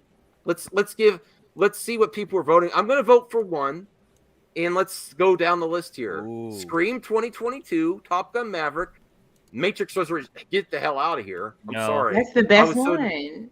The Resurrection? I'm joking. I was like, are you kidding me? Ghostbusters Afterlife, I really like. Terminator Dark Fate was decent. I liked it. Independence Day Resurgence was actually. Why is that there? Why? Wait. Hold on. Yeah, you actually liked something, and it was Terminator: Dark Fate. Yeah, I know. No, All right, we can agree on something. I like thank you. it too. Yes, thank you. It's an underrated movie. I know. I like just it. felt People like hate on it. it just didn't go anywhere at the end, though. But I thought Because they were setting it up for 2 more movies. Yeah. 2 more movies. People are like, but they killed John Connor. Yeah, well, that was James Cameron's idea, you freaking winos. Uh-huh. Yeah. So, all right, Indiana Jones and the Kingdom of the Crystal. I still like it. I Rocky like Balboa was decent. Jurassic World, I really liked. Jurassic World's good. Jumanji: Welcome to the Jungle was fun. Yeah. Halloween 2018. That's probably I liked it. That's good. I like that one. Ooh, Live Free or Die Hard. Nah. Well, The Force Awakens. Guilty pleasure. Wait, which one is lit free? That's the PG-13. That's the 4th one. right? That's the. I like it. It's fun. There's an. That's the one with the fire I- sale. Yeah, that one's a good one. There's No, that's an a good one unrated then. cut of that. There's an unrated version of that I think is a lot better. But the downside, though, is they cut one line from the theatrical. It had a great McClaneism. Like, you know the part when like they're in the tunnel and he jumps out of the car and it launches the police car into the helicopter? Yeah. Right? And then Justin Yeah. Long runs over and goes like, you took out the helicopter with the car. And he's like, I was out of bullets, right? Well, that's a great line. That's a total McClaneism. In the unrated version, they remove that and they change it to this weird thing. Like every year there are hundreds of thousands of deaths caused by collisions. This was 2 of them or something like that. And I'm like, why would you cut out the quip for this weird take? This is odd. Yeah, It's odd, but it's, I like Live Free or Die Hard. Yeah, But this is a before we hard end this- list. You can only before find we one. I'm Before we end the picking show, I'd like to go down the three. panel and then we'll end the show after this. Say your favorite legacy movie Oh, this is sequel. hard. There's some good ones on here. I think Wow, you there know how are, people man. say you should move on. I actually, I think there's a lot of credence to maybe you should revisit some. Yo, of these Creed properties. made me cry, man. Yeah. Now, Yeah. yeah. Force Awakens, hard. I loved. Creed, Force I loved. Mad Mad Max Max Fury Fury Road, Fury Road. Road. I Man, loved, bro. but I like I Bad Boys did for not Life, like too. Max that much. Bad I Boys did for not Life, yeah. like. I liked everything about that movie. I didn't hate Max in that movie. I just, Well, in those movies, Max is not the main character, right? not necessarily, but Yeah. In those movies, if you really think about it, Max is not the main character. I think maybe the first one, yes, but like beyond that, like beyond Thunderdome, he wasn't the main character. He kind of goes along with these journeys. Like he's just kind of shows up and like, oh hey, what's up, dude? He's a part of it, but it's really not always about him. So That he's being said, Alice in Wonderland. pretty much. kind of This yeah. is a Fury, great- Fury Road this though is is a the great- absolute shit. this That is a movie's great awesome. topic too, Matt. I love this topic. Okay, What? so Doctor Sleep, the best favorite legacy sequel, because there's actually a lot. Everyone likes the poo-poo sequels, and but there's some really good ones on here. Bad Boys for Life. I did not see that one. It's really good. It's the best. It's really good. I really like it. Blade Runner 2049, I really enjoyed. I'm just not I really respect Blade Runner. It's just not my favorite. All The right. Keller of Money. American What's that a sequel Reunion. to? No. Wait, what's that a sequel to? The Color It's Money. just it's a pool hustler movie with. But I yeah, it remember says it with what's his name and Tom Cruise. But what is it a legacy sequel to? I don't know. I don't know. Did that one just get in there by accident? All right, so wait, Oh, which is one? it the Hold Wall- on. Is it the Wall Color Street of Money? Money. The color. Oh, That's the Wall- color it of is. That's the money. Wall Street. Yes. That was that's what Wall it Street is. too. Yeah, that was the one with Shia LaBeouf. Oh, okay. Yeah, Oh, well, that they was messed that was it yeah. up because The Color of Money is a movie about pool. The Wall Street one's called Money Never Sleeps. All right, so I will go last. DL, you go first, and then and then we'll see the results. We going off the list? You have to, off the list because you can only Oh stick to my the goodness! list. Can we go to the top real quick? Because I want let me Top scope it Gun out real quick. Maverick. Oh gosh, this is gonna be really hard. Matrix Resurrections, right? No. Jeez. Independence Day Resurgence. Crystal Skull. No. I like Crystal Skull, but no. Oh gosh. I don't want to just say Top Gun Maverick because I just saw it, but go down. Let me see. We're gonna end soon, DL. Keep in I mind. know. It's hard. It's really hard. Jesus. I guess I'll pick. I know for sure what much mine is. Oh wait, no, actually, dang it. Creed. I guess I'll go with Creed because that's probably Okay, Rhea, what out of these, what's really got your eye? What do you think is a great legacy sequel? Halloween 2018. Awesome. I didn't like the sequel to that much though, but No, that one I really Don't liked. drew on me. Evil dies tonight. Okay. and it doesn't die. That's the problem. All right, Chris. I don't mean to let you go last all the time. So, Chris, you go next. What's your favorite legacy sequel?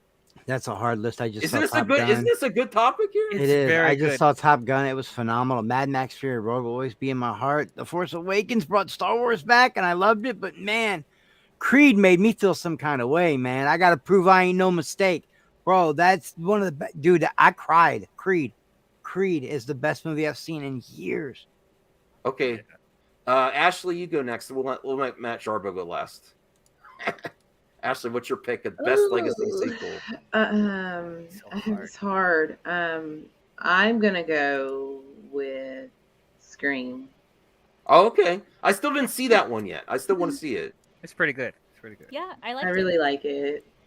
Mine. Oh, yeah. Okay. Yeah, we're gonna let Matt go last. Mine definitely is Creed.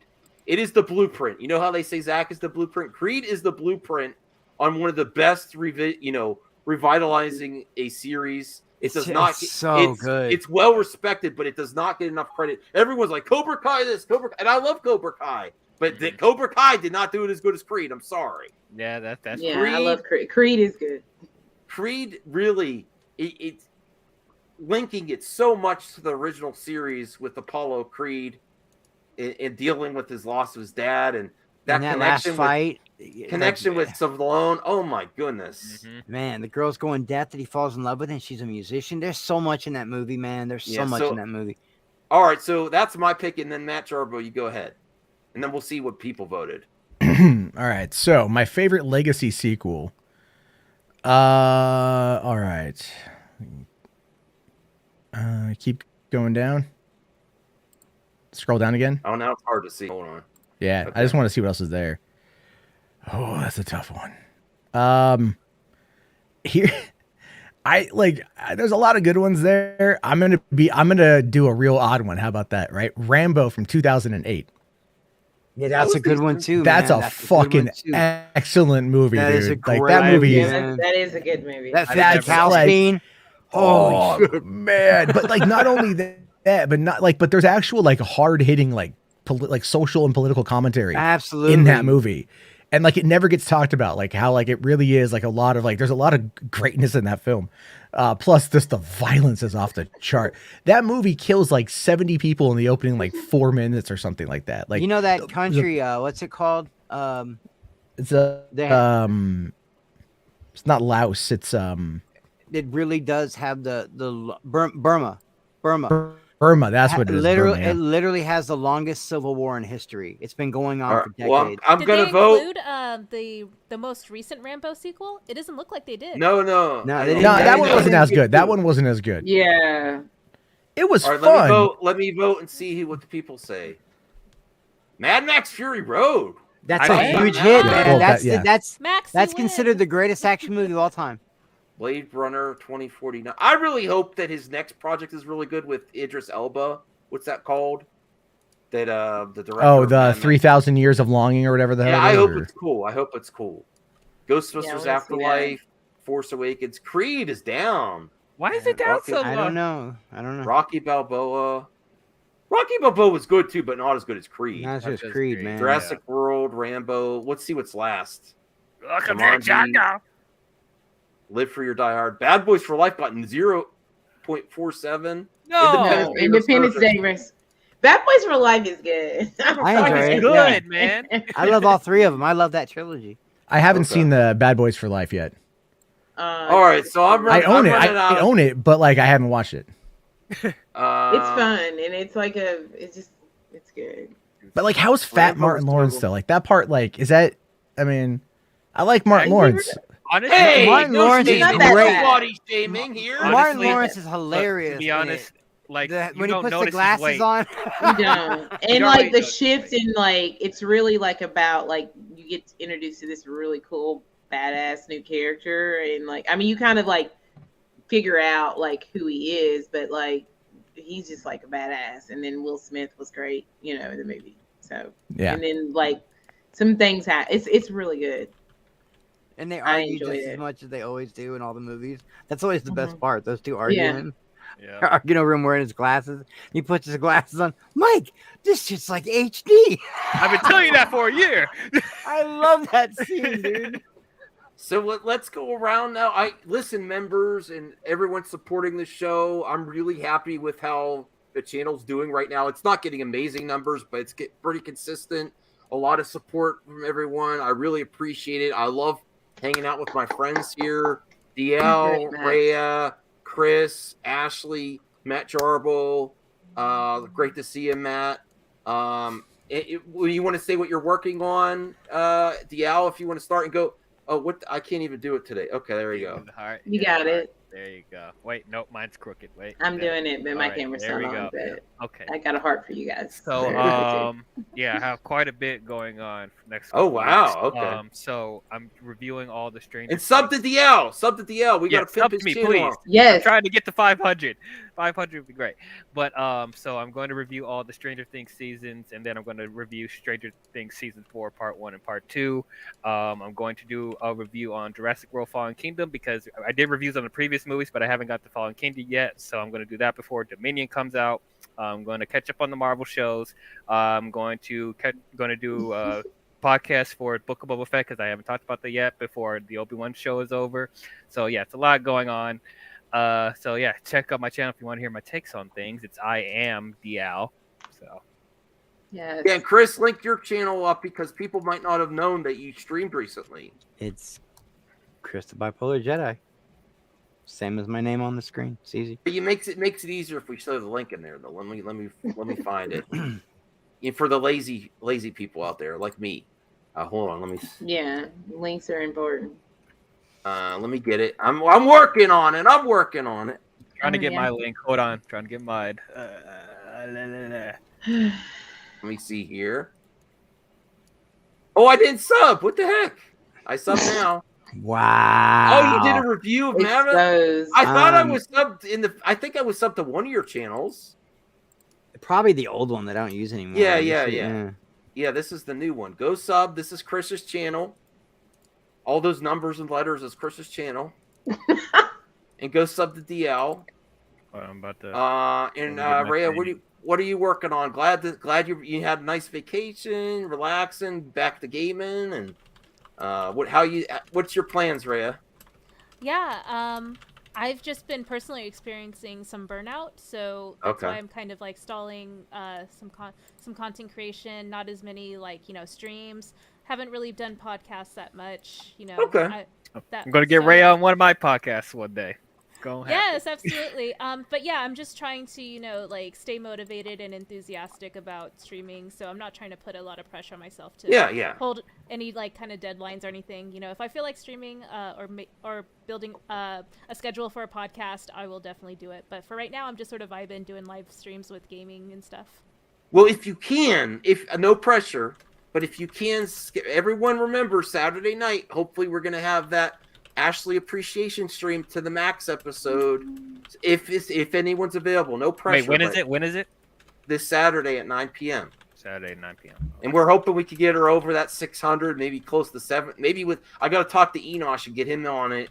See if he'll make an appearance so we could try to get her up to 600, 700. Yeah. Enosh has got a good platform.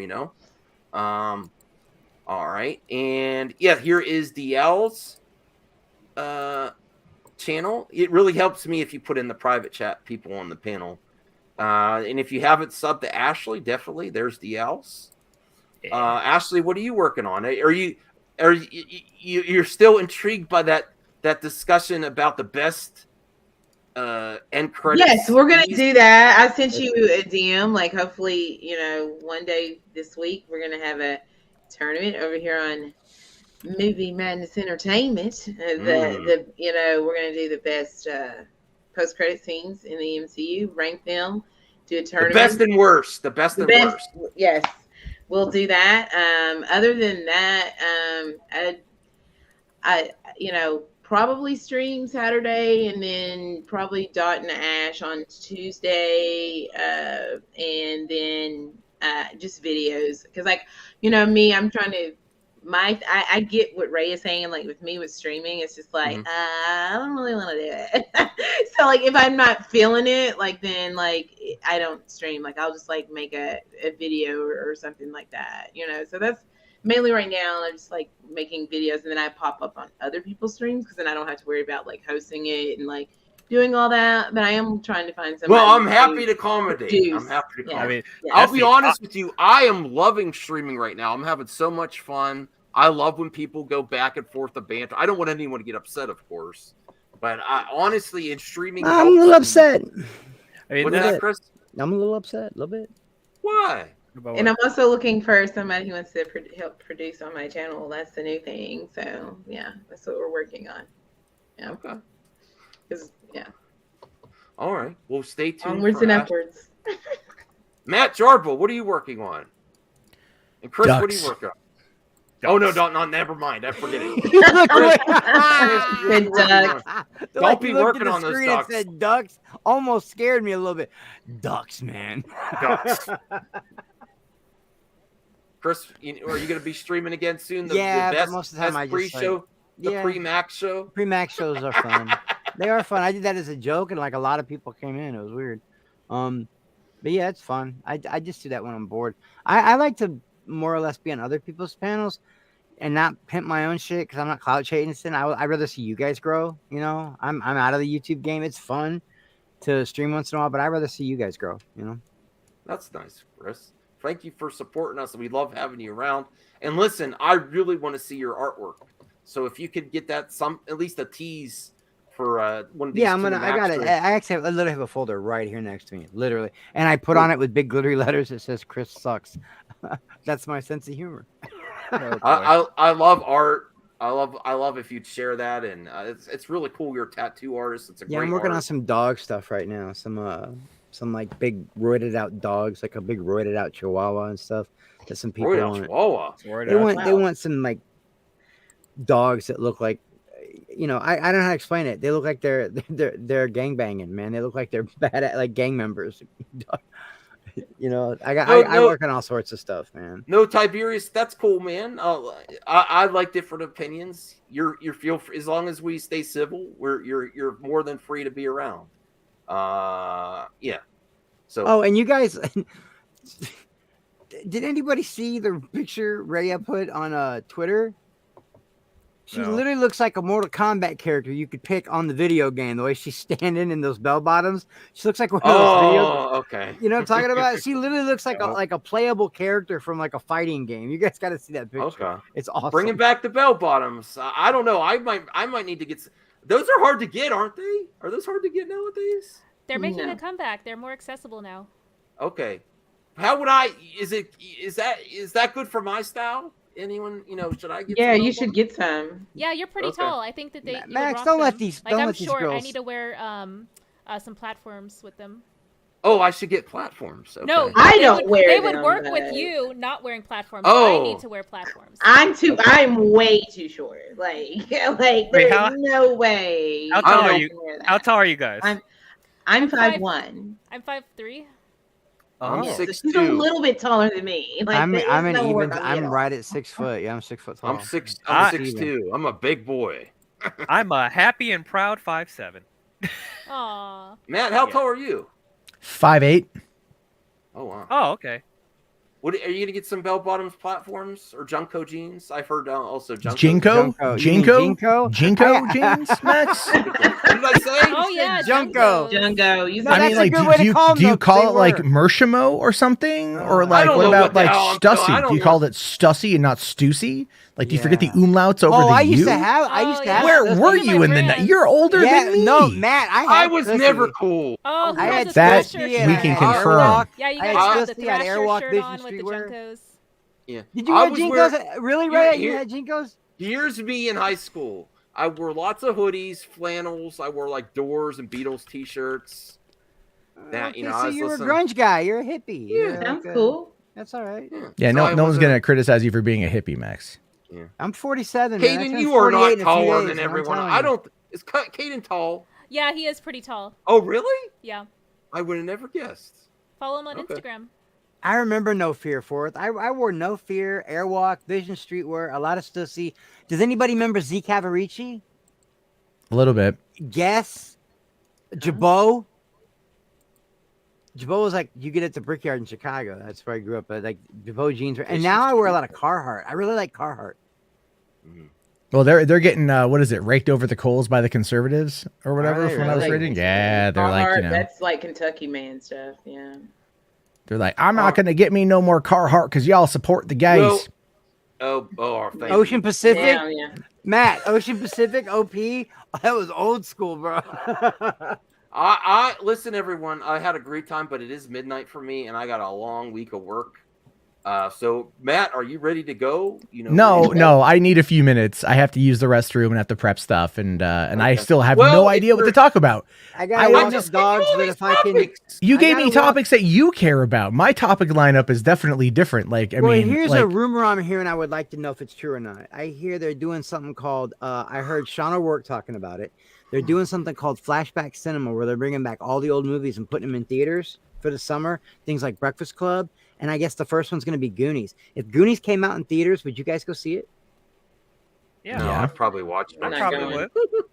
I mean, Goonies dropped in theaters. 1985. Yeah, I was 3, so I mean, I never saw it in theaters. But I got it I on did. 4K. It was one of my first movies in theaters, and the water slide part. Old man. Dude, it's one of my favorite things ever. Yeah, that and Top Gun. Which I one watched is a lot of shit when I Goonies? was Because I young. don't even know if I've seen that. The Goonies, the kids, they go on the treasure hunt to save the Goondocks. Sean Astin. The and, Goondocks? It was, yeah, that's I what they haven't called seen it. it. It was like Thanos' first movie. It was his first movie. Josh It Brolin was is in like it. Josh Corey Brolin's first Feldman, movie. Sean Corey Astin, Feldman, Sean Astin. Yeah, it was it was, Martha Plimpton. You know, Exactly, Robert yeah. Davi. Robert Davi. we're in Hey, deep- you guys! We're in deep shit now, Francis. When he pulls his shirt open and it's Superman, and you hear the dun dun dun dun dun. The two brothers look at each other and go, "We're in deep shit now, Francis." Dude, it's. Hey, what? Joey it's one of Pats my is in that favorite one too, movies. right? Is that the Italian guy that played? Yeah. Yeah. He's in it. And so's the other Italian guy with all the scars on his face. That was Yeah, Robert Davi. Yeah. Yeah, it's a great the mom, the Fratellis, the mom. It's just a great movie, man. It's so good. It was me and my brother's favorite. Throw Mama from the Train. Yeah. Anyway, I'm gonna let Max get out of here. I'm gonna dip out. I'm gonna walk the dogs, and if I got the strength, I'll jump over and see what you're doing, Matt. All right. Yeah, Yeah. I don't know. I don't know. I don't know. I thought about doing like this because there was a thing yesterday. You think too much. I Just do roll- think too much because here's the thing: is be a little bit more Max. You guys Just be roll good. with it. probably need to. I really do like think about a Right. lot of this You stuff. overthink stuff. You overthink stuff. Just I mean, that's how So- I feel. just pick a I'm topic. an overthinker too. Like, Even if you only talk about it for a minute, just my start it like, okay, that superpower. was the main topic, and now I'm switching. And you know what? Honestly, if I could do a recommendation, Matt, this members mailbag has really been working really great. We've been getting really some interesting topics. That's something you could easily do if you're interested. You just go in the community section and say Hwad mailbag for all your members. Questions and topics. Yeah, that's true. That's an idea. I'm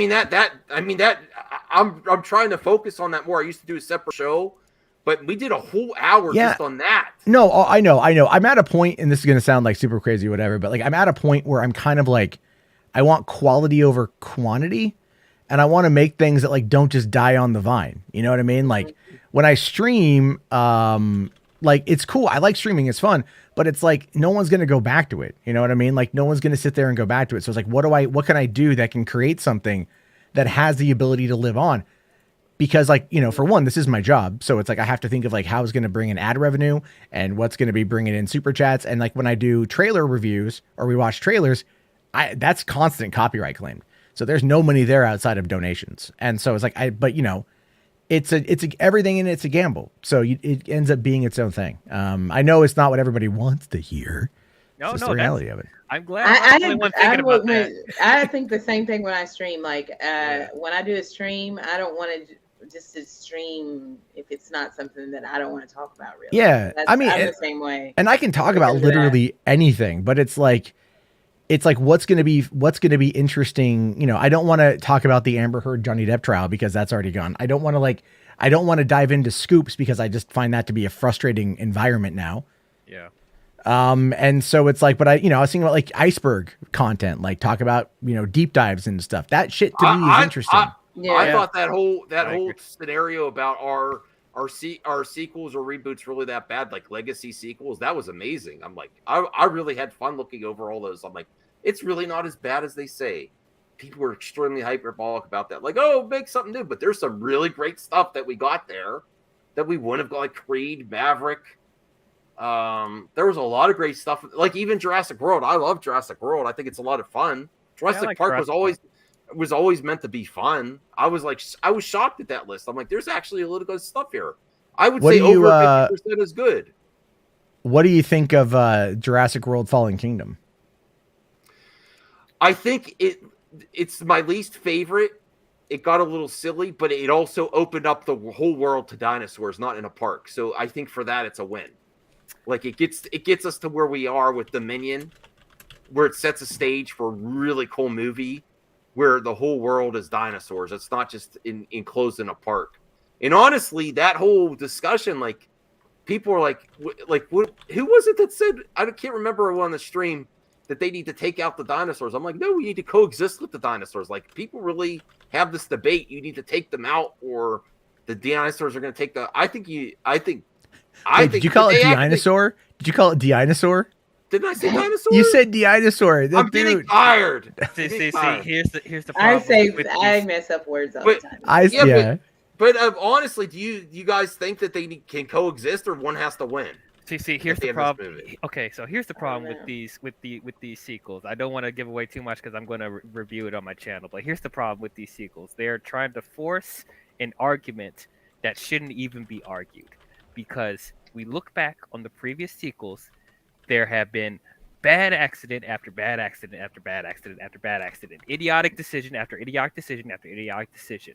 How many times is it going to take for them to realize it is not a good idea to have these dinosaurs exist?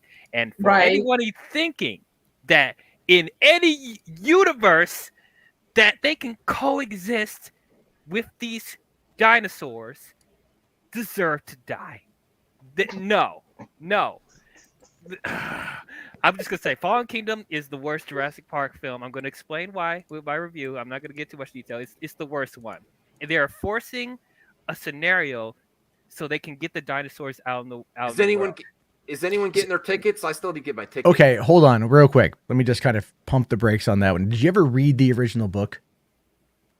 No, I did Okay, not. so books have very little to do with the movies at this point. Well, no, actually, that's not true. If you have to look at Fallen Kingdom through the lens of how you looked at The Lost World. Oh, you don't want to ask my opinion about the Lost World? Well, I'm not talking about your quality. Whatever or not you feel the quality of the film is not what I'm referring to. Okay. All right. What you're talking about is InGen. And like all of the corporate politics. Go back to the original movie. What was what was the whole how did the dinosaurs end up getting out? Because Nedry was stealing the embryos to give to a competitor, right? To sell to a competitor, and he ended up just turning everything off in order to cause confusion to get out. And that ended up releasing all the dinosaurs.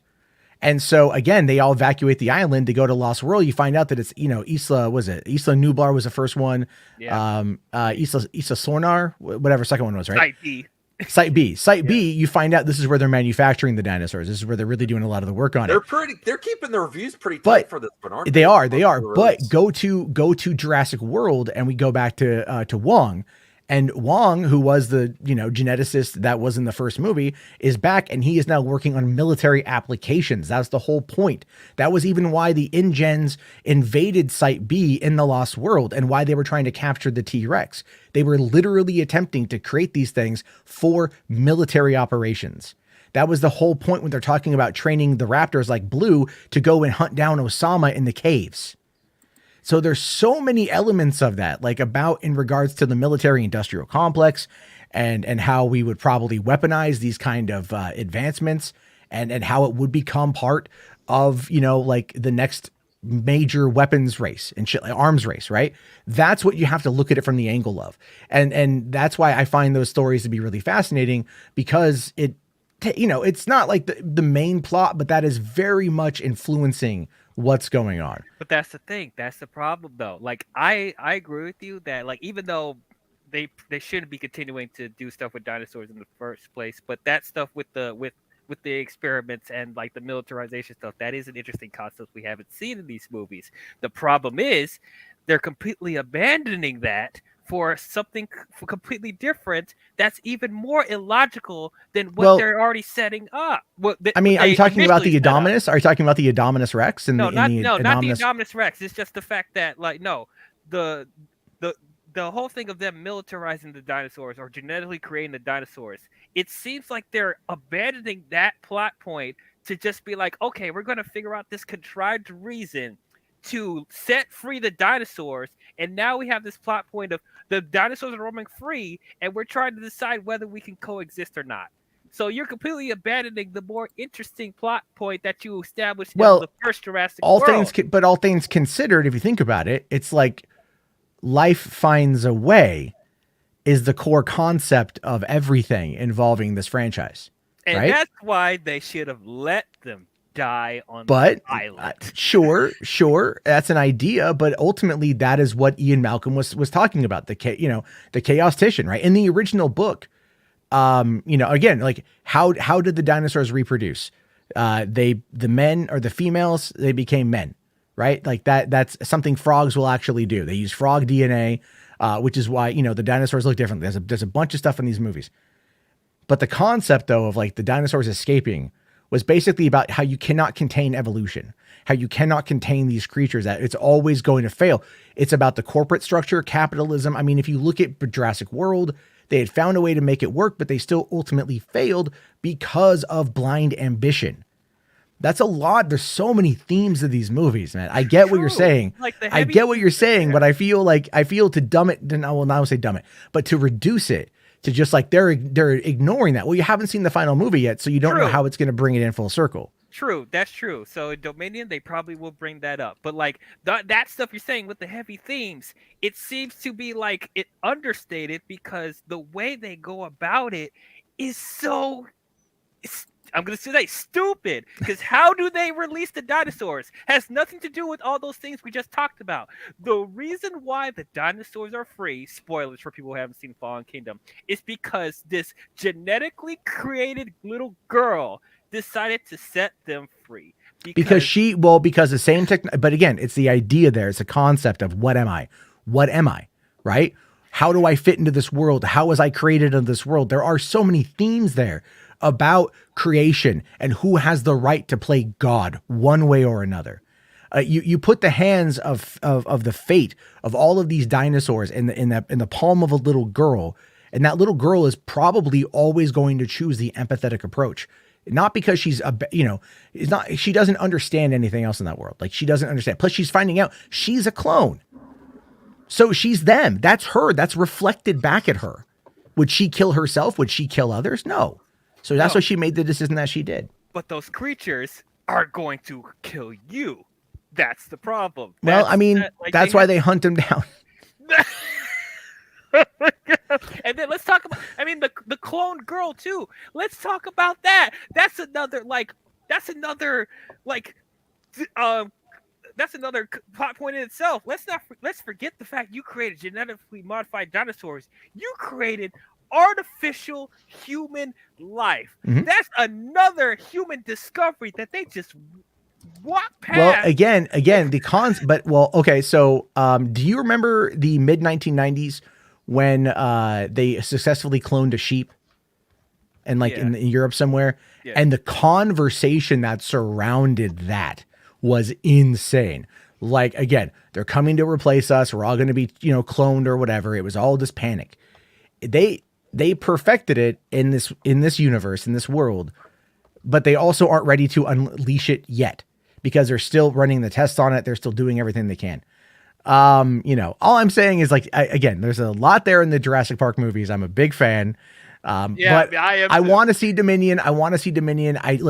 Jurassic World, I fucking love. I fucking love that goddamn movie. I liked, yeah. All right. Fallen Kingdom, I enjoyed a lot of the cinematography. I thought the cinematography was great. Some of the plot, you're right, a little wonky, but I try to look past that to dig for the deeper themes. And I want to see how Colin Trevorrow brings this one around. Like, did you see the short film that came out a couple years ago where I forget what it was. It was like at the campsite. It was at the campsite. Something Battle at Big Rock or something. Yeah. Well, yeah. And like they're at that was a really cool little short to kind of give you a teaser for Dominion. And then there was like the drive-in ad, and I worked at a drive-in, so that really kind of spoke to me as a person. Yeah. And I was like, oh, dude, T-Rex tearing up a drive-in, that'd be fucking sick. That'd be cool. And then you get all this other stuff. So there's I like it there. All right, Max. I would love Matt to invite me on Hollywood After Dark. I will. I just gotta figure out some shit, and then listen, man, he's got a community there. They love to support people. DL needs to get to that 500 mark. Oh, okay. So yeah. All right, hold on. Let me stay here. No, I'm getting tired. you can't stay here. Get out of here, you fucking bastard. No, it's just Mondays are my worst day at work. Yeah, I know, man. I know. This week is going to be tough for me. I got to prep to go on vacation, so that's going to be. I have to go all the way fucking down to Oregon. I have to drive just to get I ordered a new birth certificate, right? Like a month and a half ago. I paid for expedited shipping, is still not here. So I have to then travel back down to Oregon in order to go and get it. And I'm like, $5 a gallon? Thank you. Really appreciate that. I'm not happy. Hate that. I'm just kidding. All right. So I set up my stream. I have to go get some stuff prepped. So I'll just link it in the sidebar here. So I'll you probably can get watch that. it on my way to bed. DL, that'd be cool if you popped in. And yeah, the Red Room. That's looking nice. Did not go Just through. need to work on your Wi-Fi. The ladies like a good, internet. That's a good Wi-Fi. Max, what? They don't want you all choppy on your channel when the ladies are watching for the DL. Yeah.